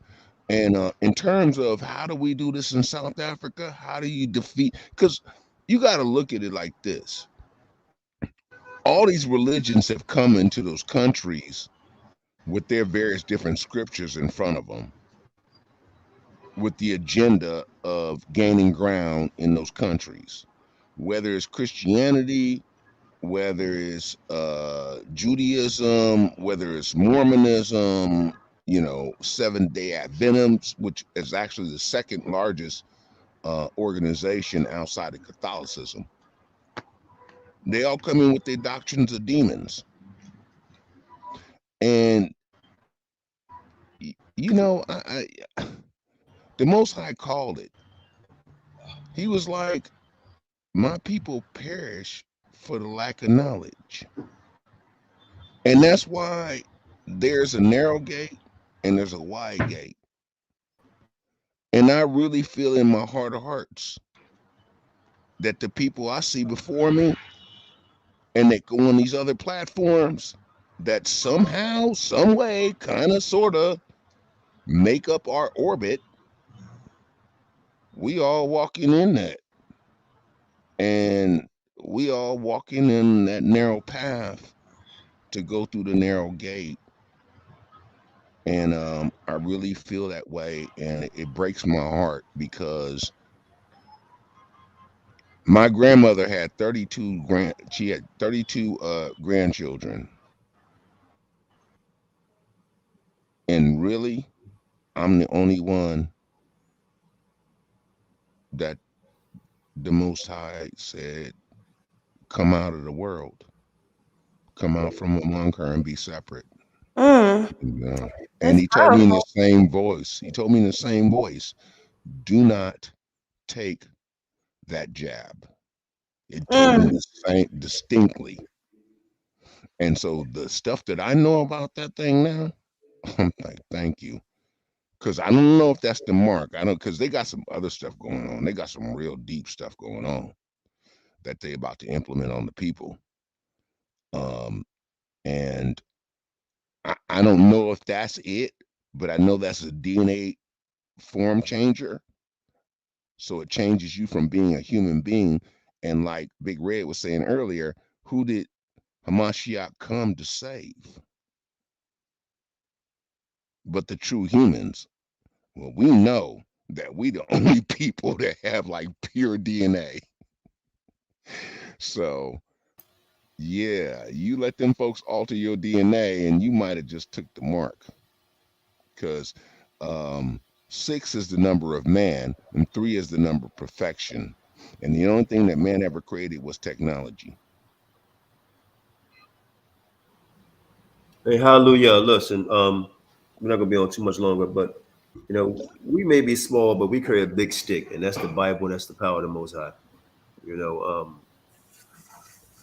I truly feel like that this is excuse me, this is just in my spirit that we like at the beginning stages of the awakening. or it could be at the end. You know, it's a good thing for me. You know, I would just tell every brother and sister that's listening right now, be proud, be happy. When I say proud, know who you are, knowing God loves you. And try your best to be successful in life. And I'm not talking about riches and money, right? You know, raising your family, teaching your children. Because I remember coming up as a child, we used to play with a can. We was happy as hell, right? We just would play chase and be happy. You know, so children don't need that much to make them happy, right? Society teaches our children. We need to stop letting society teach our children. And I give an example. This guy, and I'm gonna let everybody get close after I say this. This guy said this. He said, all of you homosexuals, right? You can't procreate. You chose not to have children. I don't want to hear that's your lifestyle. You was born that way. If you was born that way, then you was born not to have children. Think about what I just said. Let's give them that. If you say you was born that way, then you were born not to have children then. Because 2 men and 2 women can't make children. But us as a people, we allow people who refuse to procreate try to tell our children what's right and wrong. Think about that. They have no children unless they adopt, right? They want to teach our children what's right and wrong. Videos out where you have them people in school teaching them about their lifestyle. And we allow it because, oh, I'm not homophobic. It's their right. But they chose that life not to procreate. This goes into everything, not just that, everything that we stand on, from the jab, from beliefs, and brotherhood. If we allow people to tell us that Africans hate us, or African Americans, so-called African Americans hate Africans. See, we're grown folks, but children in the mind to the powers to be. See, we may be awake in the knowledge, and one West have some knowledge, but still children in the mind. The true awakening is knowing yourself, knowing who you are, and respecting your brother and sister. And stop listening to the powers that be. So with their brothers, Nigeria, South Africa, and Zimbabwe, my other brothers, Cameroon, and different brothers I speak to, most high will I be there. And Naphtali said, she's coming. I know my sister Lima Star. I know, hey, we be there, most high will. For sure. We be there, most high will. But guess what? The invitation is here too. You can come here also. You understand? You can come here also. Right? My wife just came in from work, and I wish she'd come on the camera. So her sister that works with her from Cameroon, and my wife said, "Hey, guess what? What's her name? Yashapa. What's the sister name from Cameroon? Ghana. Oh, Ghana. What? Bob. Well, that's her English name. What's her real quick, Yashapa? What's her Ghana name? I don't know her Ghanaian name. You don't know? I'm do you mind if I show the people what she back? Okay, come on, yeah. Okay, listen, I'm gonna show y'all something, right? And this is modest apparel, right? And for Rob, fake ass rat, you want to show a picture of my wife, you can talk, say what you want to say. My wife is gorgeous. and I'm proud to say it. I ain't gonna mess with nobody ugly any damn way. But come here. She's a beautiful sister Zion. That's what she That's is. right. All of you are. So I'm gonna take this off for oh, come over here. Stop being shy. I thought you already had it. Don't show me. Don't show me. It ain't about me. Everybody see it. Making it about me. Okay. Here, let me see. Here we go. And she, can y'all see my wife? She bought this. Shalom. Shalom. She bought this outfit back for my wife. Shalom. See, beautiful. She bought that back from Ghana. See, and for my sisters out there, guess what, sisters? It's got pockets. I love pocket dresses. Hey, Qanath, it's a one piece. It's a one piece. Hold on, I'm gonna make this big camera for my wife. It's a one piece, mm-hmm. as opposed to Rat Bastard. Oh, I'm sorry, Rat, whatever his name is, with his 2 piece. Rob Rat. Yeah. Rob Rat. Hey, I told Shasham to send me them photos. I'm serious. I'll do that wanted poster and put him up in his neighborhood since he want to play with the sisters. Hey, don't like say it. that. We'll take care of it. We'll take care of it. Don't even do that. We'll take care of it. But yeah, that's my beautiful wife, Yasha Pop. Brothers and sisters, say hello. Hello, Yasha Hello, Pop. Shalom. I'm just getting home, but Qanath about to put me on the camera, so shalom. That's right. Hey, who showed off Sarah? Who showed off Sarah? That's right. It's all the way down. I don't know if Qanath could get that shot, but it's all the way down to the ground. That's fine. Yes. Thank you, sweetheart. Good night, family. Thank you. Good night. Good night. You know, I had bought me a Gambia dresses when I was in Gambia. I had me, but hers, I like your wife's. That's beautiful. That is real beautiful. Thanks a lot. All right. Okay, everybody get off. Everybody get a last word. Sister Naphtali, I'm gonna let you get the last word. Let the brothers go first. This is your show. So I'm gonna let them go first, and then you get the last word, Naphtali. We'll start with you first, Don P. Right. And then let the brothers from Africa say something. Naphtali can finish up. For the brothers on the continent, our brother Phil Scott is doing a whole lot. Matter of fact, he'll be in South Africa, and there is a South African company that was created by 2 Americans that's facilitating this trip that Phil Scott, and I don't know if y'all know about him. Hey, hold on. Hey, Don. I don't mean no harm, bro. Let me say this. I represent and I appreciate all our black brothers and sisters, but them same people, they not repping me, and that's like advertising for them. I hear you, brother. I hear you. But I was talking about. Could you mention a few people tonight? And notice, but it's been 12 years. 12 years. Channel's been deleted.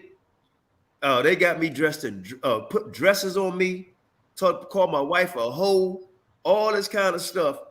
I don't know these other people that you're speaking on. You know what I mean? And remember I talked about people moving in the same circles. Yeah, but I same groups. I wouldn't have got to you if Nisi hadn't spoke on you on somebody else's channel. Yeah, but Nisi is preaching Israelite. Nisi is preaching fear. I wouldn't speak on nobody that wasn't talking about us.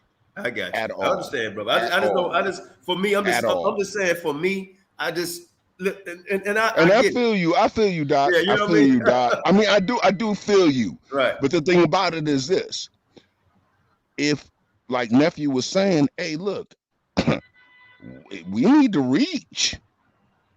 If we not talking about people that are going along the same path to go down that narrow road through that narrow gate.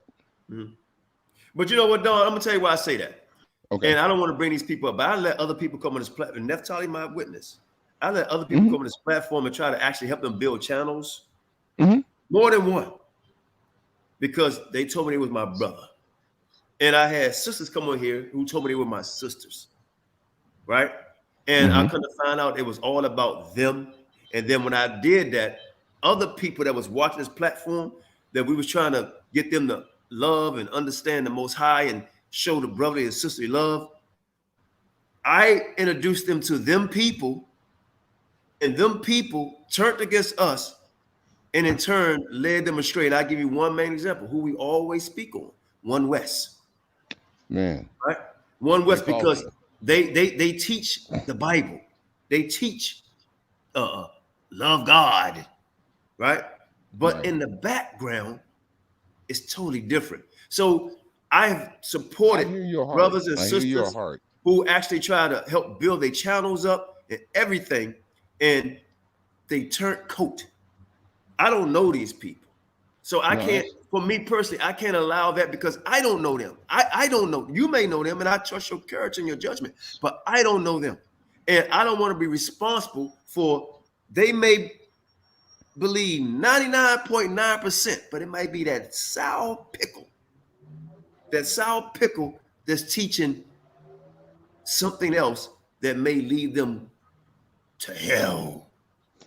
You know what I mean? So I'm 100% with you. And sponsoring a trip to Africa, that's good. Because I know people who sponsor trips to Africa all the time, but it's partying, all white parties, going there to find some girls and some tribes to marry them, to screw them, right? Or going to find wives, right? Or people from Africa, right, could be doing the same thing, going to find husbands or going to find wives to get citizenship. Same thing, right? It's on both sides. So I'm just very mindful of who I represent, right? Because my name, I wanted to be respected, and the people I deal with, I respect, and I know the people that I deal with, they can trust. They can trust. So these other people, I don't know them. I don't know them. And then other people that's listening on this comment section go reach out to them and say, oh, that person, and next thing you know, they got robbed or anything. Not saying it won't happen. You know what I mean? I mean, not saying that will happen, but I can't allow it because I don't know them.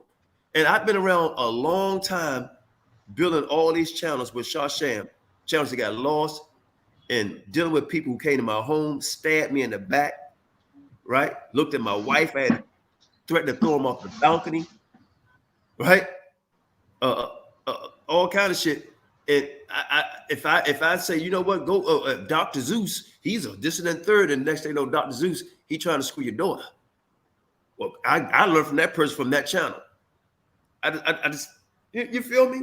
So we can speak on things. I just don't want to be giving shout outs to other people. I let other brothers say, learn about South Africa. I feel that, but these other people, I don't know them, and I don't want to be responsible for anybody that's going to deal with them. And you didn't hear from me, but it was heard on this channel. That's all I'm saying, brother. But I got you. I understand what you're saying, brother. And this is your channel. This is your channel, and I respect that 100%. Well, it's yours too. It's yours but too. I would never lead the lambs into the slaughter.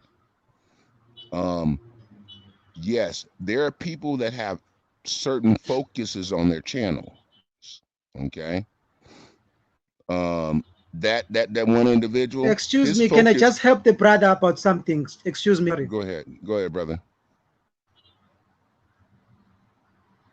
The people you are talking about are very legit because they are connected to South African tourism. It's Latasha and Mark Blanton. There's the very people you were talking about who are going to bring Phil Scott to South Africa. Okay. But do you understand so they are very legit. Great. I understand your concern, Elder. Right. I understand your concern, Elder, and you have to be concerned. You have to be concerned, Elder. You have to be concerned, Elder, because there's a lot of people who want to take advantage of a little dollar. So you have to be concerned. But no, the very people he's telling you about are the very people I said you must check their channel.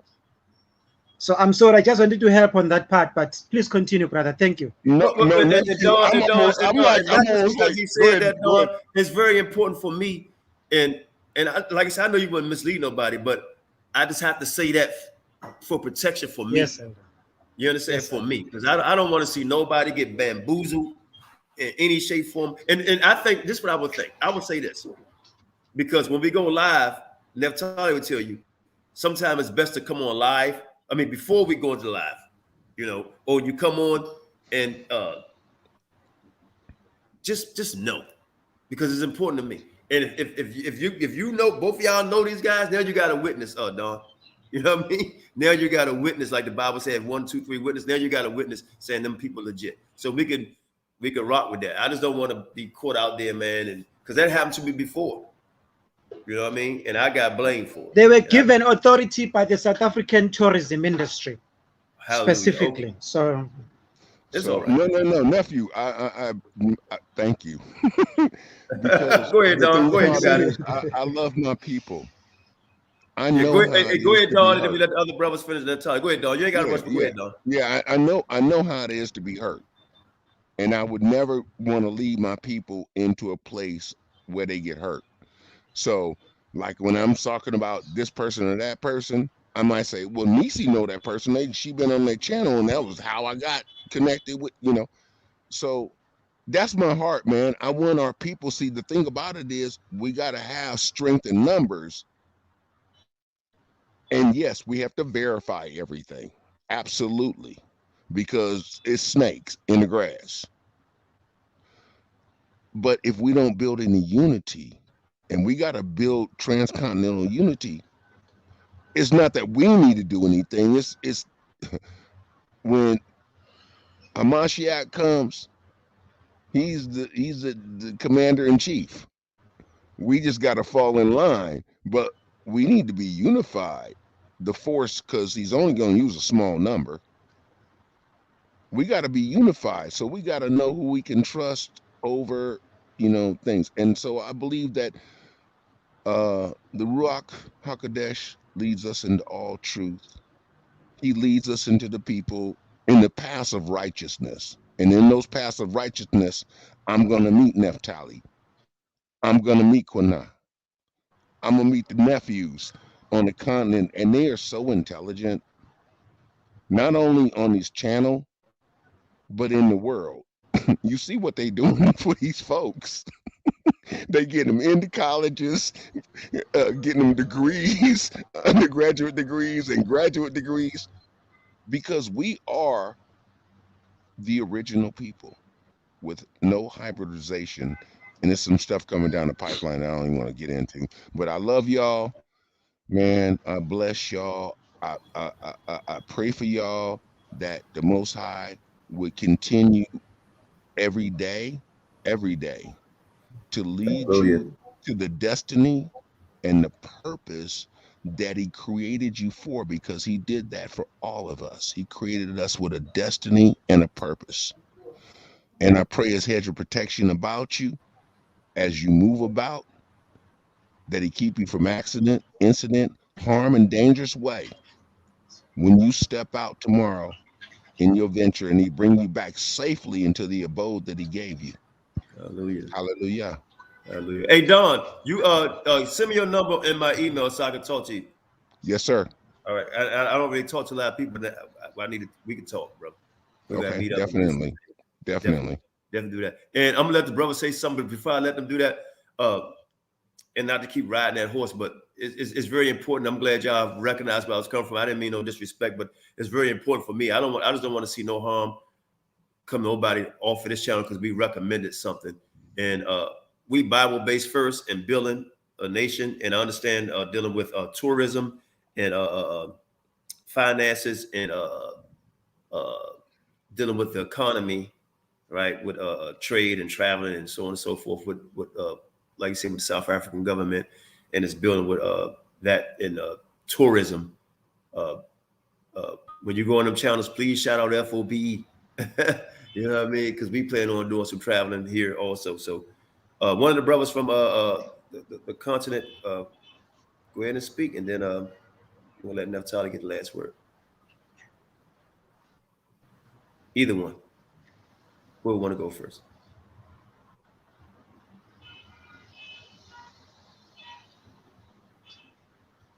Don, you didn't put everybody to sleep? I don't know. None of you nephews speak. I'm going to say something. None of you nephews speak because y'all making me look bad. Brother Ella, you can go ahead. I just want to thank everybody for coming out with us tonight. Thank you all so much for sticking around. This was a great live. For those of you that missed it, please go back and rewatch. Thank you so much, Elder Qanath, for allowing me to come on and present this information. I feel as though that it is great that they do allow women to come on, as such as myself, to just to bring edification, just to bring some information. It's not always about starting any authority. It's just about sharing knowledge. Because knowledge is power. So I thank you guys. Huh? No doubt. Hey, Naphtali, let me say this real quick about that. You ain't got to say it no more. Listen, if y'all so calm down, Qanath. Listen, all you guys, the women shouldn't teach and all that, right? Well, if you should follow your head, well, let's just go with that aspect of it. If her head saying go ahead and teach that, what's wrong with that? And if you don't like it, that's fact. Don't freaking listen. Okay? Don't hold on real quick, Don. Because I'm so sick. I saw a comment earlier on Facebook. My wife said, "What's wrong?"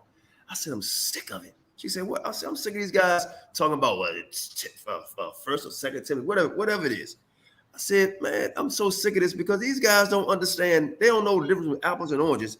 But talking about can a woman speak? But they got a woman boss on their job, working at McDonald's, and Lucy, they damn boss, teaching you how to flip a damn hamburger."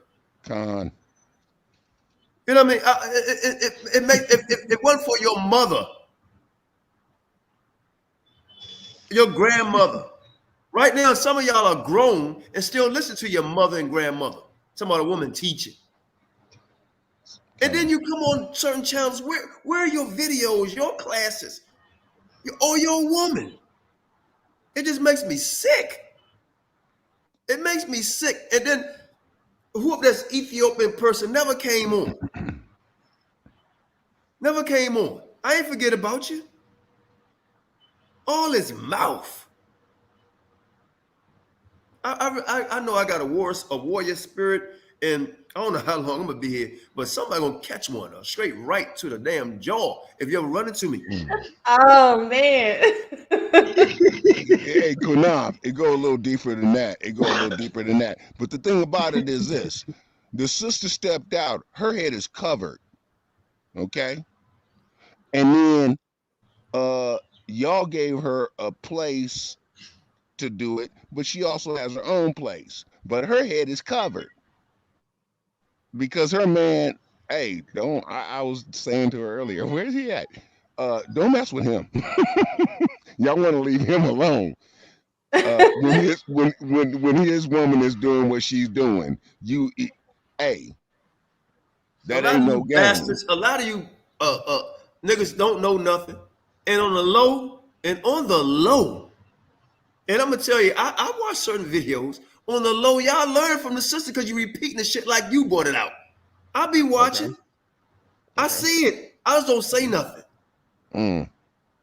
I see it. I want to know if they read the book of Judith. That's all I want to know. If you niggas read the book of Judith and just shut up.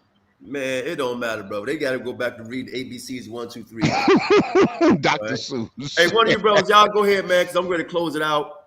I've been up a long time. My wife just got home, spent some time with her. I got a lot of work to do, but yeah, y'all go ahead, man, because I'm gonna close it out. We ain't gonna end with no music. I'm just gonna straight Thank close you, it out. No doubt. Hey, y'all inbox me. Yeah, on the please. Can I please add a bit on the issue of Go ahead. Can I please add a bit on the issue of the sister being accused of teaching? Yes, go ahead. The truth is, the scripture speaks about the congregation, right? So this, for me, it's not different from people speaking in the street in publicly, not in the congregation, in an organized setting of a congregation. So there is no way that you would say you won't listen to a woman's advice anywhere else. Of course, we understand that in the congregation, there will be a man like you, elder, being in charge of things, taking responsibilities. So a teacher is a leader and a guide of the congregation. So simply that scripture for me tells me that she cannot be leader of the congregation, but it doesn't mean she cannot share information, because there are women who actually know more than men. Damn right. Especially during this awakening. There are women who know more than men. And look at Sister Naphtali. Who is going to give the kind of information that she has? Because most people don't dwell that deep into history. So the truth is, most people, they mess things up along the way. So don't mind them, elder. No And doubt, bro. again, to finish and end this this day, I would love to say, none of you will come to South Africa and want to go back to America. I promise you that. And not to say anything bad against any African countries, because there are many. Hey, look, everybody I know telling me there are many countries in Africa who are very good. Hey, listen, I'm gonna be honest with you. Thank you Trust so me, much. you want to go back to America because that means a lot. Thank you so much for that, and thank you, Star. Most High bless you too. You are beloved as well. Thank you. I'm sorry, I just wanted to say that. And listen, I'm sorry to cut you off, and you're right. No and problem, please, sister. y'all, No, please at the end of- email me. Email me so I can have y'all number. No problem. And all you cats who don't want to hear a woman over here teach or give a seminar or a lecture or whatever, and every time you make a comment, understand who your head is. It's Star and Lima on the damn. They got the power to kick you on and take you, put you on and take you off in the comment section. 2 women, all right? Understand that. If you don't like it, then don't watch. Point blank, period. So at the end of the day, man, I love y'all. I'm out. Everybody had their last word. Anybody want to say anything else? I'm about to close it. I'm out. I just wanted to say, in recognition of what nephew was saying, the truth is the truth, and everything is done decently and in order here, as far as I can see it. And if you got a problem with that, then you might need to find another place to be, because you're not trying to hear the truth. And I like what the brother said too, Don. He said, congregation. F.O.P. is a congregation. I'm the so-called elder of this congregation. So they in the congregation. Take it how you want to take it. Take it how you want to take assembly. That's right. Take it how you want to take it. You know, so hey, she has her position. You the elder of this assembly. All of us has our position, man. Hey, so my name is Qanath Yahawashi. Bun Yasha'Allah. I love all of y'all, and whatever Hebrew I just spoke, I was told it means what it means, but I know what I mean. I love y'all, man. And y'all stay strong. Naphtali, keep bringing that daggone lightning, that sword. You know, my brothers, y'all keep bringing the lightning, the sword. The invitation is here. I already know if I go to Africa, my wife already telling me, hey, look, she ain't playing. She ready to go. And she like, look, we get in our house. If you want to come back, what you want to, baby, we want to stay. Yes, she want to stay. So we have to mailbox money. We probably have to drag some of these Negroes by their damn ear or they pinky toe over to Africa because they scared to death. Hey, have to drag some of y'all over there, man. Hey, look, we out of here. We out of here. Hey, Most High bless all of y'all, man. Lima, Star, King everybody. King Judah, all of y'all, man. I love y'all. Everybody in the comment section, comment board. Love y'all. Let me give a few more shout outs that I see here. Oh, also, what's the sister name? That tried to come on. Her name is Batya Lashia Israel. She's in the chat right now. Okay, Batya Lashia Israel. Most High bless. Please come on again. You're welcome anytime. You're welcome anytime to come on the platform. Naphtali know you, so I know your family. You know, who else is on here? There's a lot of people here. Most High bless all y'all, man. And all the haters. Keep hating. You know what you can do. Not gonna win. Hey, look, it's growing, baby. It's growing, baby. It's growing from Africa, from the islands, right? From the rooftop, right? From sea to sea, all over. We waking up, and you can't stop it. You can't stop it. We know L sucked. We know L sucked. Bless y'all. We out of here. No music. I'm just going to say shalom. Doing it dry. Hey, look, hold on. Everybody that's right, all y'all stay on. I'm in the show. Y'all stay on. We're gonna be in the back check. Y'all stay on. Okay. All y'all stay on. Don't y'all jump off. Y'all stay on. Okay. Cool. Most High bless. We out.